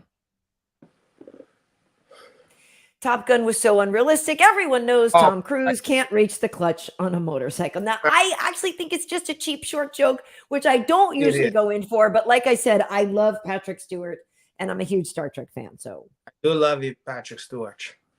Yeah, it's true. He's a short one. I mean, a lot of actors was miss out on holes because they would switch off for the guy. Yeah. And they had to put him in a box or whatever. Yeah. But he's a charming one. Yeah, I mean he's a superstar. He's a superstar. The day that I hadn't seen in a minute, The Color of Money, and it's funny to see it now because he looks like 13 in that. Like I remember when it came out, I thought he was like a man, but you see it now, he looked like a fucking boy. You know? Yeah, right. Well, that's with Paul Newman too, though. Yeah, of course. But with age, even with Chime, she was always attractive. But Mary Elizabeth Mastrantonio or whatever, with age, with Chime, looking back on her, she was even hotter than I ever gave credit for when I was younger. Well, she was smoking hot in Scarface too. Oh, yeah. But also in this, oof. You know when she's taking a shower and he come in and kind of like... I don't remember it that vividly, but... She opened the fucking door. Oh. I don't clock ladies' shower scenes probably in quite the same way you do, but got it. I believe you. Moving on.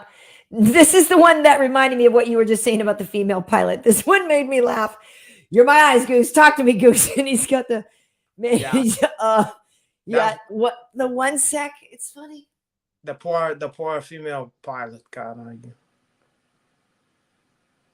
what if she's pregnant? Have you thought about that? No. Or if she's on her period, how she's going to make the correct decision in Hill Chimey? She's She gonna might be kill more men than, the yes, you're buggies up there. correct. She Aye. might kill more men then. That is Huh? true. She could possibly kill more men then in that situation, yes. But she could kill friendly fire, kill some of their own men because of that, and be court-martialed. You have to. Oh God, this is stupid. These are just dumb, and I'm sorry. This Yeah. is funny to me. Okay. Next. Okay. You call me Goose when I wear this coat. Right. So this one brings up something, Renato, because I feel like a lot of guys do this where you have this one piece of clothing or a jacket or something, and Yeah. you guys all actually think you look like a real badass in it, and you do put it on and put like a different persona on. You're like, okay, you have that. I did have one. And it was a flight jacket, but it was one of those one that's like, it was big in like the early 80s hip hop. It's like, what they call it now, I'm gonna forget the fucking name of it, but it's like a leather jacket, a bomber basically. A bomber jacket, yeah. But it have like the sheep, the fur. Oh, the sheepskin. That was the best one. Yeah, the one. And when I had that one on, I thought I was really doing big stuffs. Yeah. Where's that jacket now? Do you still have it? I still have that one, and I bring it out for a special occasion or whatever. But well, yeah, that one. I tend to kind of walk a certain way or whatever. Yeah. I bet. That's what I'm saying. I bet you do. I feel like a lot of guys have that piece of clothing, that one jacket or something that makes them feel like a badass. What more than anything, if when I put on either a sharp suit or a sharp tuxedo or something like that, there's nothing that make you feel like you jumped into a fucking persona than that. Yeah. Like and you put that, boom, you feel like you're really doing it. Henry Hill all dressed up. Oh, rest in peace, Henry Hill. Rest in peace. I almost was like burying that. I'm sorry. Sorry. We should have done a whole Ray tribute. I didn't even think of that. Whoever would have thought that of all the fucking cast, the first guy of those fucking old codgers to go was gonna be Ray Liotta. Gotta pour a little out. Oh, sorry about that. I love Ray Liotta. Okay, I have one more of these. Let me get to it. But yes, so I'm glad that I'm justified in knowing this. I specifically shared this one because I wanted to ask you if you had a piece of clothing like that, because I feel like all dudes do. Yeah, and women have the same stuff. They have one piece where they really think they fucking looking fly or whatever. There's certain dresses, that I have that if I put the certain dress on where you're like, okay, you guys are in trouble now. Like, you want some attention and you're gonna get some attention. Yeah, but I don't. Guys feel like that when we wear a suit. We know that like women, when they see you in a fucking suit, they can't help themselves. They get. Oh, I love a guy in a suit. Are you kidding? Like women, because rarely do it, and when we do, they go. Yeah. Guys look great in suits. I love it. I love it. And we know that's the equivalent of you wearing like a low cut one or whatever. Like we know that it's almost like stealing candies from a baby. Oh yeah, no, I'm a mark for a guy in a nice suit. It has to be a good suit, but I'm a mark for a guy in a good suit. But it has to fit right and all that stuff. It can't just be okay. I think you would appreciate this one. When your friend declines an invitation to crack open a cold one with the boys, but you hit him with a "come on, pussy," and then this one says, "Maverick's re-engaging." Man, it's true. It's true. That one made me laugh too. Maverick's re-engaging, sir. It don't take much, to get us back on the programming. Because it really doesn't. It's like you go no, and then you guys like, all right, sporto, sure thing, bro. And then you're like, all right, I'm in. Like, it really doesn't take you anything. Yeah, but I'm rarely the one. It seemed like when you get to a certain age, all the guys is like, even those shits don't work on them because they married, and like it's like the power of the fucking wifey. They know how much pain and suffering is. They just like, I gotta go. They don't even, and you just have to accept. You just go, yeah. Oh, jeez. Well, I hear you on that. Anyway, I thought some of those were funny to me, and I just love that it's been such a rich meme mine for so many years. And now with this new one coming out, there's all these people talking about the beach scene. And like, I see all these things where people are like, oh my God, I had no idea Miles Teller was hot. You know, like some of these actors who have worked out and like did every crunch, you know, that they did like to like, and people are just now discovering them in this movie. So I feel like the beach scene in this one is going to maybe, it won't do the same thing because now, you know, it's like calculated, but they still, I guess, made a cheesy beach scene. But you know, Miles Teller was in that fucking movie where he played Vinny Pazienza. I mean, he got in serious shape for that. If chicks couldn't figure that out at that one, you know? Well, he was in shape in Whiplash, playing the drums for all that. Like he's something funny. That's a huge hole. I know everybody is. I know. Dude. I know. I missed it when it came out, and it's on my list. It's on my like queue and all that. That movie's incredible. And I never heard one bad thing about. Everybody go, you got to see that. It's incredible. And you already like J.K. Simmons, which I know. So you're going to love, if you already like him, you watch that movie, you're like, J.K. Simmons is a god.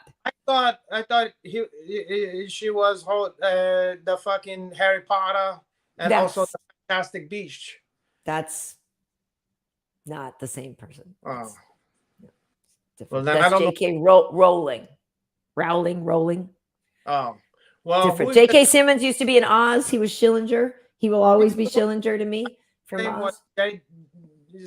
What was the name from the guy from the fucking Daily Bugle or whatever? Oh, the boss from the Spider-Man. You go. Yeah. The editor. I don't remember his name. J. Jonah Jameson. Okay. Anyway, enough about J. Jonah Jameson. This ain't about him. I don't remember all the Spider-Man names as much as you do. Okay, so we do need to now then get into I think the only thing left was that it? Wait, what is the festivities showdown, nickname showdown, right? I think we got to we've gotten to everything else. Okay, so it's time for our nickname showdown. And I should let everybody know what the results are first from last week, Renato. So let's see if I have it here. I think I do. Okay. So these are the results from last week. The axe murderer with 62.3%. Fair. And the Dean of Mean picking up 37.7. Sorry, so that's 62.3% to 37.7. And the Karate Hottie has defeated the Ginger with the intent to injure. Karate Hottie with 69.4%. Yeah.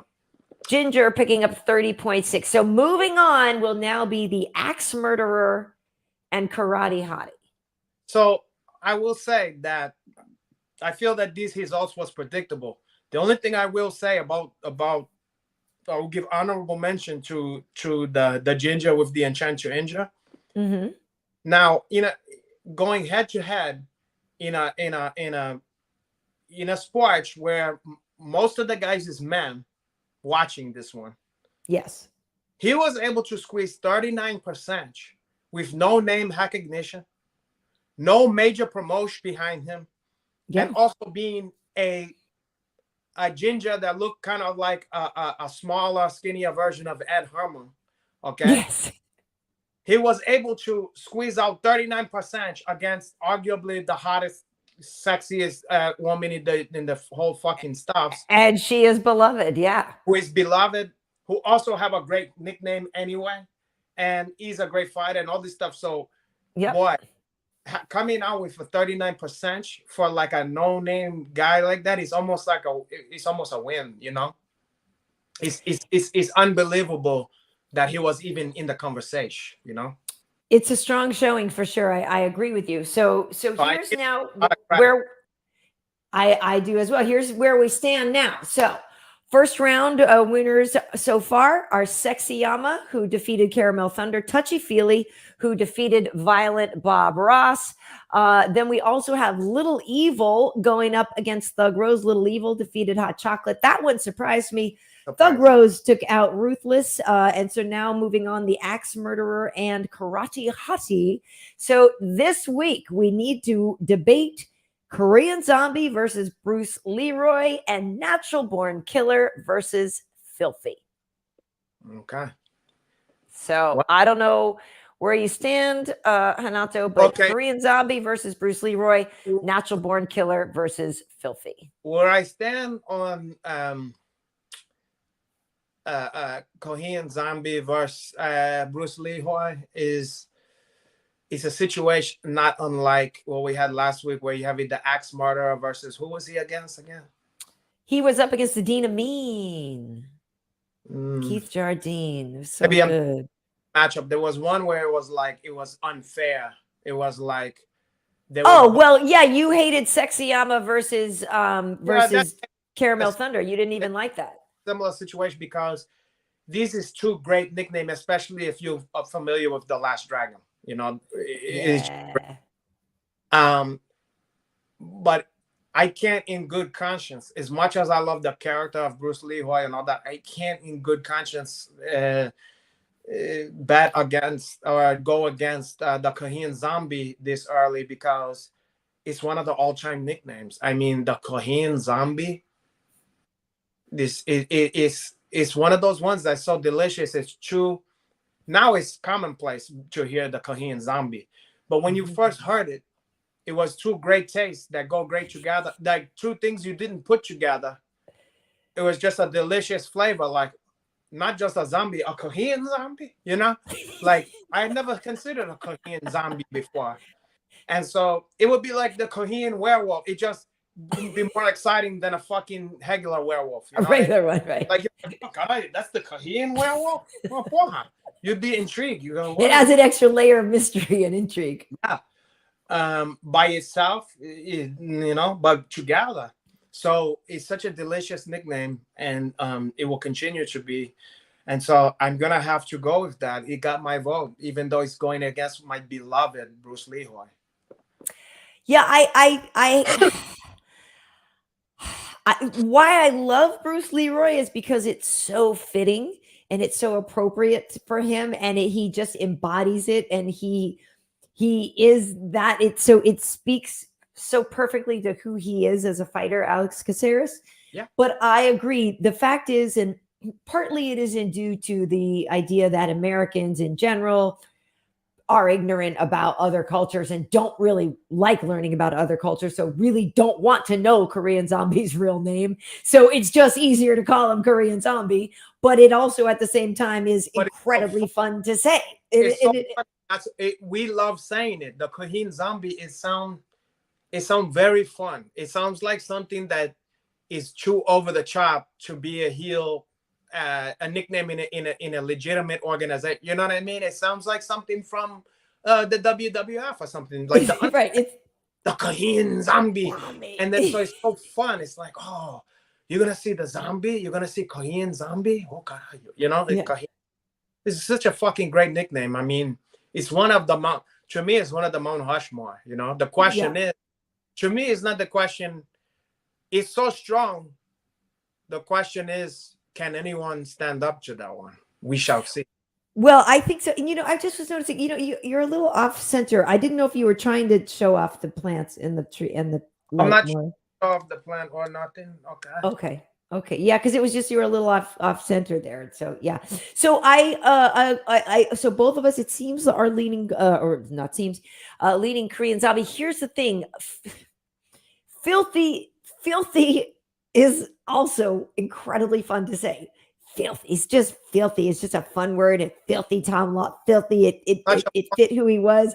So perfect. But again, a Natural Born Killer to me is like, oh, okay, here comes a badass. Like it's fun and it fits Carlos Condit and the way he used to slice and dice and like I'm like it fit his personality, and it is also fun to say. The movie's cool.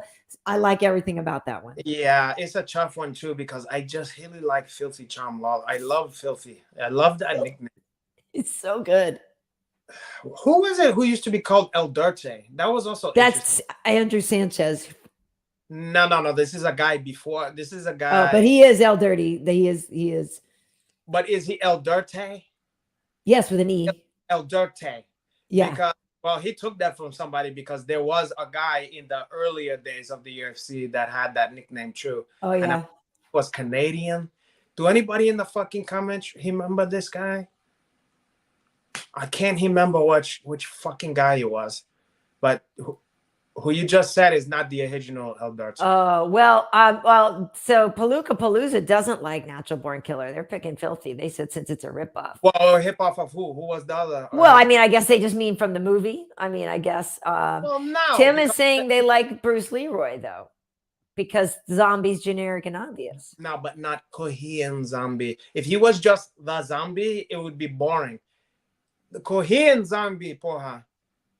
Well, look at Kenny Williams looking ahead, predicting that it's going to be Korean Zombie versus Sexyama in the finals. You could be right.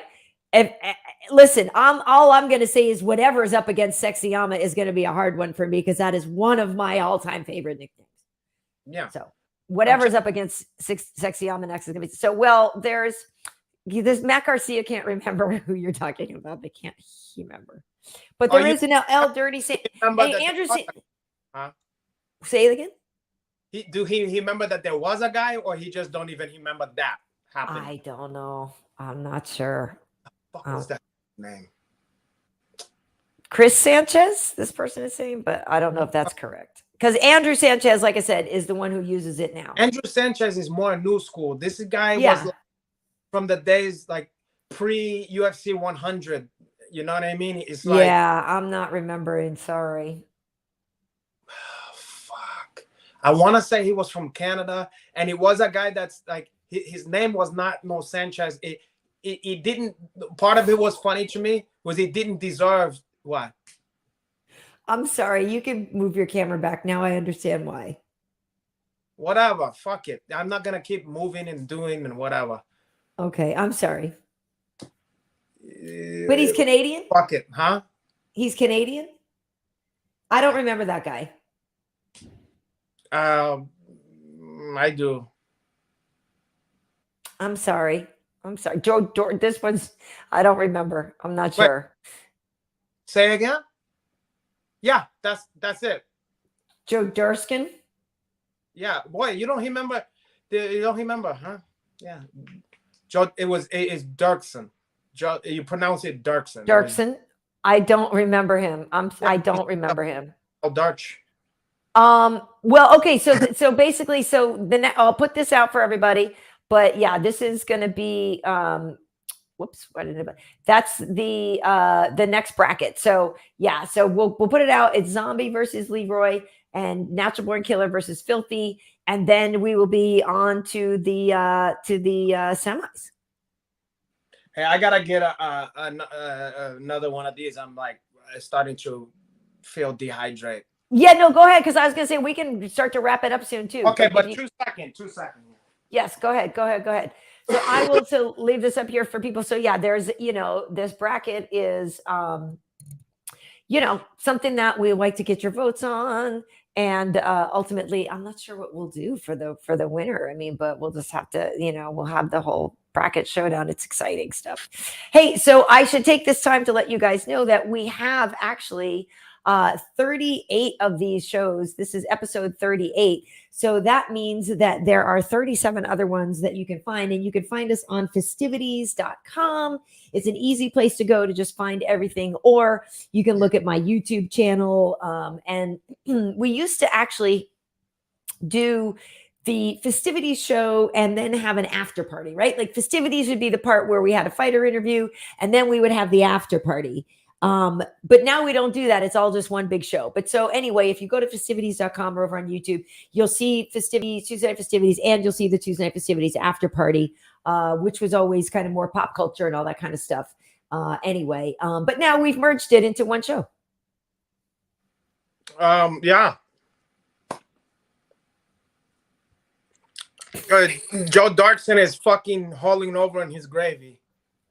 I'm sorry, Joe. Can you imagine? I'm sorry. El Darte. Hey, by the way, though, thank you, Joe D, for following on YouTube and IG. Everybody take Joe D's lead and go, and I'll put up all of our info where everybody can find us in a second. But yeah, if you're here watching this on YouTube, hit subscribe. If you're watching this on Renato's Twitch, sub over there. He's going to start doing more and more Twitch stuff. I was trying to find a PS5 today. I still no luck. But is really that hard to get one? Yeah. Even if you're trying to get a discount or something. No, I was just trying to buy one at a store, like, or just buy one anywhere, like to find one. You I'm not can trying to pay a scalper. I'm not trying to pay $1,000 for something that costs 500. with I'm all not the that. cobbling away from the donations from the people. You could buy a couple of that. You could buy arcade games instead from now on. Or as much proceeds as the Yonko Henachi. Well, Matt Garcia wants you to feel better. They don't want you to be dehydrated. Yeah. Okay. Well, you're welcome. Daedalus is saying thank you for another great show. Thank you. I appreciate it. Hey, yeah. So was there anything you want to get? No, I was just telling people, Renato, with all those past episodes, there's a lot. And I know the one that we had a couple weeks ago with Wonder Boy was one of your favorites. It was fun. It was really fun. But yeah, is there anything you wanted to get to? You know, I'm not working this weekend. I got this one off. And then the next show is the Singapore show. I'm not on that one either. So I've got like 2 weeks off. So I'm just enjoying it's summer vacation. The kid is on summer vacation now, which is awesome. It sounds awesome for you. For me, it's just convenient. I'm sorry. Suffering. I know I was hoping you'd be feeling better by now. I am feeling better. It's just it's a serious fucking serious thing. I mean, I'm doing my best here, I guess, yeah, when I had it, it really didn't do much to me. So I'm lucky. I'm lucky. Yeah, no. And it did a lot less to me than it did to a lot of other people. So for sure. And like I said, good thing recently you have been working out more and exercising more. That definitely, I'm sure, helped. Yeah, good thing. Also, I had the fucking vaccine. I'm sure that helped even than the fucking working out. Think about how bad. Yeah, it could have been way worse. Yeah, but yeah, I'm doing okay though. It's not, look, it's nothing too big deal. But I'm fucking. Listen, I'm compromised, okay, and I'm sitting here, in front of a fucking burning lights with and I'm already sweating and stuff like that. So it's, it is what it is. You gotta check it or leave it. It's either it's like this or I don't come. I'm sorry. Well, that's why you've been talking about all the programs you've been watching, I guess, all the shows. I've been watching some because I tried to stay away from people. You know what's funny? Yeah. I've never had groceries delivered to my house in my entire life. Yeah. I mean, of course, like restaurant, but I've never had groceries delivered. Boy, one could get used to that shit. I was just gonna say you're never going back to Trader Joe's.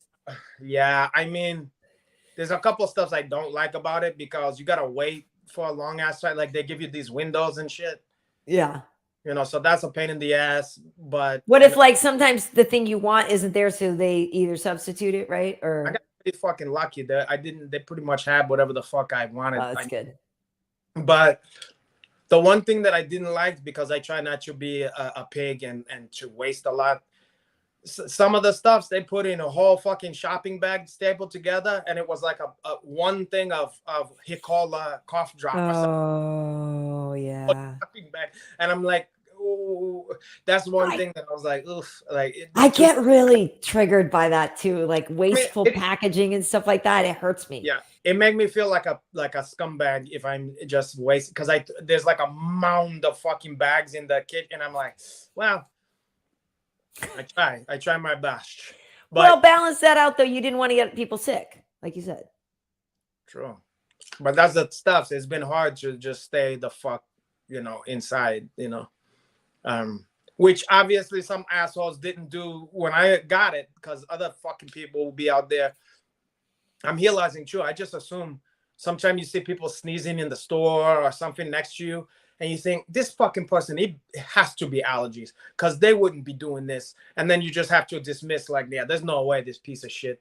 And then come to find out they probably was fucking sick and just selfish, I think a lot of people right now are justifying it by saying, oh, it's probably just allergies. And so they're not testing necessarily. Yeah. Asshole. But as it is. So what is my favorite sweat? Kate sweat or not to sweat? Honestly, I think we've talked about this before. I don't really know a lot of Keith Sweat songs. So I'd have to actually say Renato Sweat in this case. I might prefer Renato Sweat. You could do a lot worse. No, you don't want no part of this swatch because it's like a cold swatch. Like it's like that flu swatch is no kind of fun swatch. That's not like the swatch from doing, from it's gross sweat. Yeah, it's a sex that's like, it's a swatch that's like, ugh. Yeah, it's clammy, it's gross, it's sick, it's fucking worst. Yeah. No. Yeah. Sorry about that, Renato. Well, we'll wrap it up. We'll let you get some rest. Comforter like every single night. You know what I mean? Yeah. It's crazy. Yeah. Yeah. Okay. Well, we'll let you get your rest, though. I'll give you a rest. Will you? Okay. Hey, I don't even know what that means. Let me do this so then I can I believe if I do this way, I think it takes over the whole thing. So I'm just trying to share to let everybody know again where they can find us and everything. Where did I put that? I mean, geez. I don't know. Oh, I know. It's over here. I guess it's just over here. But I want to make sure everybody knows they can. Oh, okay. Well, I guess I did. Here, wait. I think I can put it like this. No? Can I put it like this? I can't. No, it just takes over. Sorry. I thought I have another way. Yeah. So then you can find me at KB at Karyn Bryant and Karyn Bryant on YouTube and Twitter. But here's where you find Renato. Oof. Why did I get goosebumps every time I see that? It's Renato_Laranja.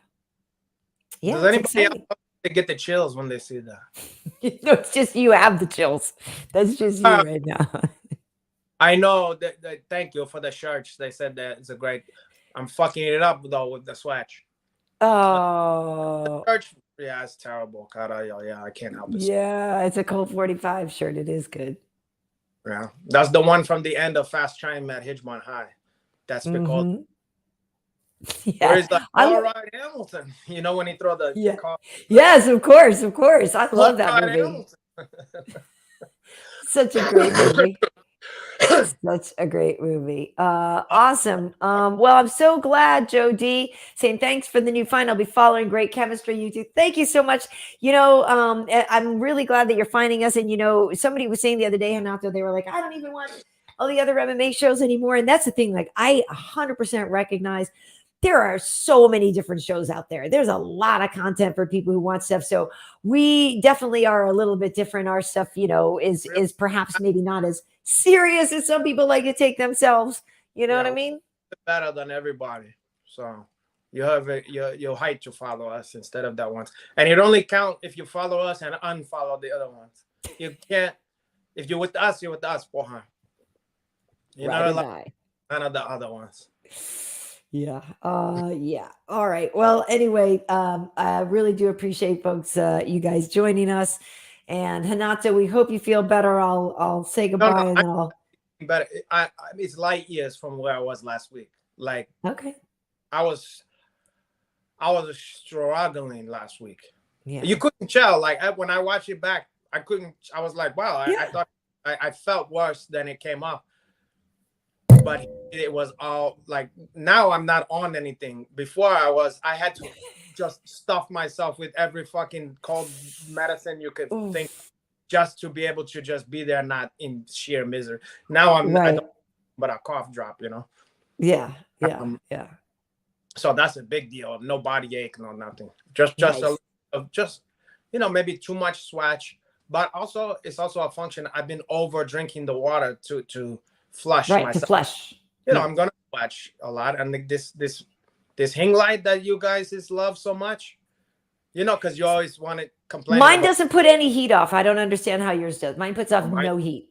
Mine's is like interrogation home. No, you can touch. I'm touching it right now. There's literally no heat coming off these things. None at all. Oh, that's why you look like the green goblin. Did you? No. Because it's not putting any warmth. I can change the lighting. I specifically changed. I'm kidding. Wow. I'm of a scientist myself, Karyn Bryant. But anyway, what was I gonna say? Anyway, what the fuck was I talking about? Anyway, we're just talking about I don't know where to find us, what we're doing, our shows, I don't know. Anyway, I'm steadily getting better by the time. Yes, last week you were all hopped up on meds and you had to take too much med. Yeah, and this week you didn't have to take any. I'm Hilly on the is Hilly the last dying fucking Higa March of Covino. He's in there trying to survive, and he'll be out of there. Okay. All right. Awesome. Well, next week, I'm not exactly sure who our guest will be, but we'll find somebody interesting. This would finish, huh? Yeah. No, we don't like that. I don't like that at all. This is episode. Something super fucking frustrating. What? Have you noticed that I haven't fucked up at all this week? I mean, of course, the Swatch and the Covino, but yeah, there was like just one little. Oh, there was. Why? Just barely. Okay, so I don't know how long it's been like this, but I don't know why I was back there, but I was fucking with. Maybe it was because I was just starting the fucking modem or something like that, and just something I was like, I don't check this in generally, but the cable. Like not the power cord or whatever, what you always says, make sure it's in there or whatever. But the thing that's like the cable from the cable, it looked like you put in the cable TV. That thing wasn't all the way loose. I was like, I can imagine that one like barely hold, the little part in it. Right, the little in the middle with the centers like desperate to get the signal. And I'm like can you fucking imagine with all the money I spent and all the fucking bullshit and all the headache, my dumb ass, it was as stupid as that. It's entirely possible. And because I thought I did all that, and then I'm like, how is it this fucking loose, caralho? But anyway, I was pleasantly surprised here. I didn't notice one fuck up. No, it's great. It's I think if there was, it was like the slightest thing, which happens to all of us. So probably because of the Menace anyway, the Menace. I mean the Michael the Menace. Well, that's congratulations on screwing it in correctly. I was we was screwed. We was unscrewed. Now we're screwed. And look at how much clearer things are. I'm back at full strength. Forget about it. We're gonna keep leaving the other podcast in our wake. That's right. And I think it's just proving, every week already that this was the right move for coming over here and just organically doing it here on Twitch, YouTube, and Twitter, and festivities.com. How can one have Covino and still look so attractive? That's what I wondered when I had it as well. You probably didn't. It wasn't looking like this. I could literally show you pictures of me when I had it, and I looked fine. You mean like you were fine? Yeah, like when someone's like, how do I look? Yeah, fine. Yeah, I looked fine. You look fine. I didn't look sick, I don't think. I had it in December of 2020. December 2020. All the way till now to get it. Yeah, that's crazy. And I know why, too. Hope she was worth it. It wasn't even because a good friend, old friend of mine was DJing at this fucking thing. And against my better judgment, I kind of let my guard down. I went, man, I need to let my hair down. Enjoy myself. And the fucked up thing is this. He's a DJ, okay? And you know how fucking drunk people like to hound the fucking person? Yes. To play their favorite song. Oh, play this, play that. And the fucking DJ don't want to deal with that. Yeah. Well, since I was standing next to him, people kept coming, drunk people, and coming in my ear. Can you ask him to play fucking blah, blah, blah? And I'm like, ugh. And I remember thinking a couple times, like, this can't be good. And then when I started to feel sick, like 2 days later, I went, this can't be this on the nose. Like, yeah. Because I remember the whole time thinking, these people is acting like there was never nothing. And sure enough, they got me good. Sorry. But my dumbass, nobody forced me, Yeah. I let the foot off the gas, porra, and I got knocked out. I lost focus, like like Michael. like Michael Johnson. But yeah, it's still out there, cara. It's still out there. Sorry. But thankfully, I'm sorry. I'm still Okay, well, Renato, that was this was another fun one though, and I love so many people joining us. I'm sorry I missed some of the questions initially, but intercourse. What did you say? When can I resume full intercourse? I don't know, man. Whenever you're can find a willing partner. Well, I don't know. Any chance. You got to watch out. She is a succubus. She did this to me. I did not. You know what? She put hoots on me, and then she sent every disgusting human being to come put Cajun voodoo or whatever, Creole voodoo on there. The Jamaican bomba house. Oh my God! All right, let's just get out of here, Renato. No. Wait, let me see if anybody have any kind of anything else to say. Oh, well, Matt Garcia had something to say that I'm beautiful. Thank you. Thank you. Thank you. Oh, thank you, Daedalus. Daedalus said I always look nice. Thank you, Daedalus. Someone said you are Haitian witch doctor. No, I'm a Jamaican. The male equivalent of a doctor. What would it be? They said you're a witch doctor. What's like the women's version of a doctor? What's the what version of a doctor? A women version. They said you're a witch doctor, but that's for a man. So it's like, what would it be, like a witch, a nurse, or witch candy striper? Yeah. Yeah. No. Yeah. Or a witch receptionist or whatever. Yeah, I get it. That's funny, Renato. It's funny. It's funny. It's really funny.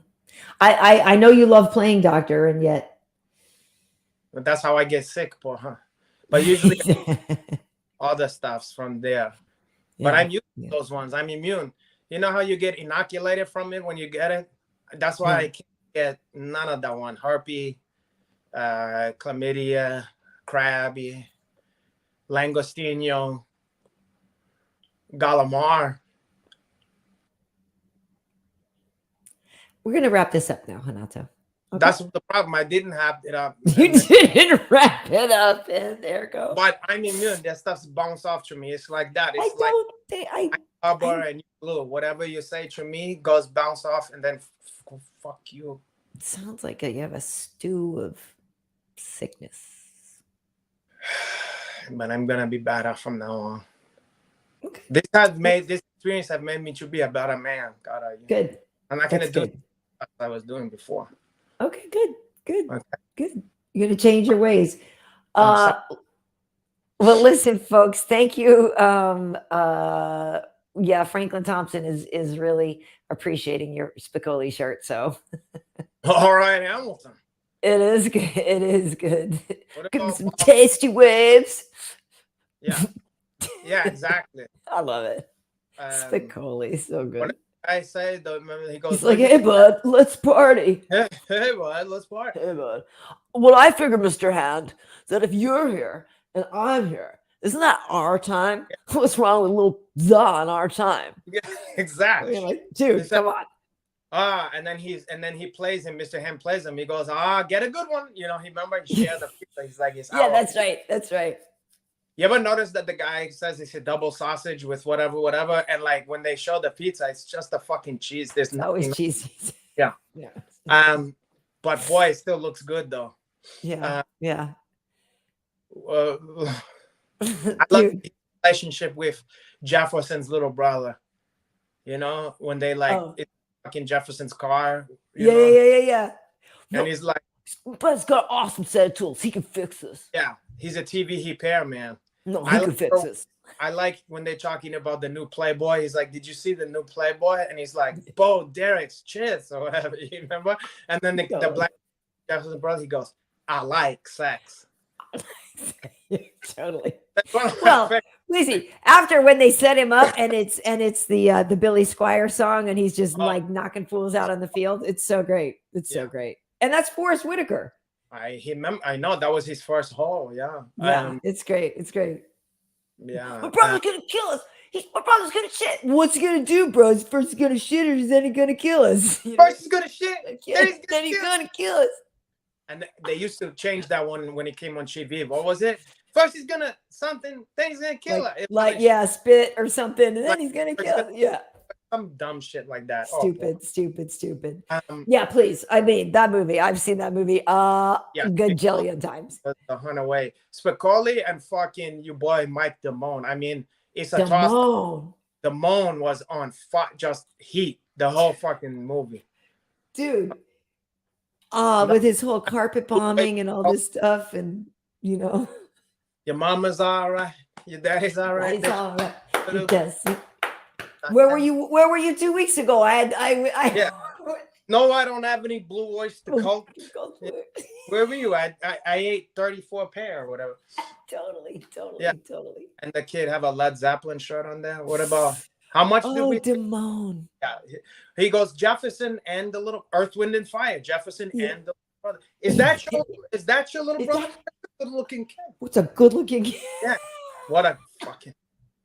What about? He's like, fuck with it. But no, my favorite is like, then I find that women do respond or whatever. He's fun. Yeah. Hey, this. Yeah. Isn't this great? Isn't this great? Yeah, exactly. What about the lady will have a linguine? Linguine with clams and a Coke with no ice. Yeah, he was. God. Else Damone. Oh, Damone. He's the best. He is great. He really is great. Iced tea. Yeah. Yeah, here's. Yeah. Oh God. All right. Yeah, we're gonna just do the whole movie now. It's so bad. It's just I love that one. Yeah. I do love it. All right. Well, Renato, I want you to want me. Want me. Yeah. So good. And then she's trying to tell him about the abortion or whatever, and he's like, right. Yeah, fuck. He did her dirty in that one. Yeah, he did. I'm pregnant. He's like, well, you wanted him more than me. No, you take that back. Okay, who treated her worse? No, I guess I was about to say Hun Johnson. But the other guy sent flowers. Yeah, he gave flowers, but he was like 37 or something like that, Yeah, and he worked in the world. But she did that on purpose, though. She signed up for that. I like his corny lines or whatever. He's like, so you working hard or hardly working or whatever. Like, yeah.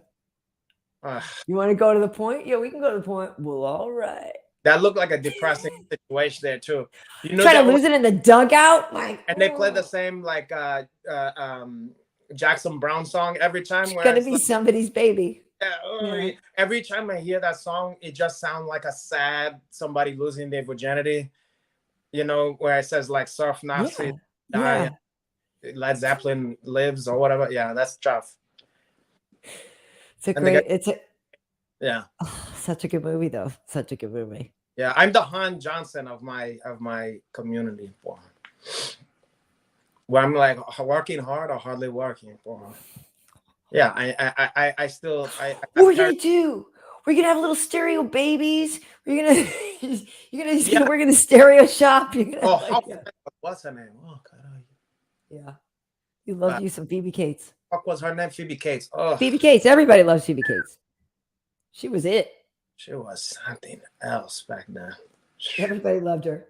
And the car song, Lights a Stage, moving in stereo, when she gets out and when he's in the bathroom. Yeah. Oof. And she was, what her secret ingredient was? A lot of people don't realize. She was, I think, either a quarter or half Filipino. Mm-hmm. And that gave her like a little extra zest in there that. Yeah, give it a little spice. No, she's a beautiful girl. Yeah. Oh, something else. And then when she married Kevin Kline or whatever, I was like, oh, poor. Anyway. So, okay, everybody. Like you had a chance to, he stole her from you? I probably had a chance. And now even better than ever. If you're watching this, Phoebe Cage, don't worry, the convenience going to subside pretty soon. then I'm gonna make love to you. There might be a lot of extra sweat and clammy cold feet. Yeah. But it's still better than nothing. Okay. And thank to my God that I survived, because a lot of people yes, gonna made it, and I'm still here. I'm still here, God. Thank you, and thank you for screwing in the cable tighter. If that's one of the greatest regrets of my life, if that's the reason, I'm gonna look back on this and think of what could have been if that never happened. Anyway, but I'll go tighten mine as well, though. Anyway, so because you wonder how could it. It's not a thing that you move, right? So what's making it untightened like that? It was tried at one point. How could it screw that? I don't know. Ghost. I don't know. But thank you to everybody for joining us. And if you missed any of this, you can find it here on YouTube. We are on Renato's Twitch. That's Renato_Laranja. You are over on my Twitter at Karyn Bryant. Because there's only a few people on there. So you're an exclusive club if you're on the Twitch one. Yes. And we're on Twitter. And then also you can just go to festivities.com and find it there. But again, remember, we're going to do a who, how, when contest. So go over to the Festivities site. I'm going to post that tomorrow. Go over to Festivities IG and leave your prediction and of who wins the main event on Saturday. And it'll be fun. We'll start getting that going. That'll be fun. Okay, everybody, onward and upwards and to great my house. Yes. Okay, I'll drink to that. All right, everybody. We'll see you later. Ciao. Bye. Bye.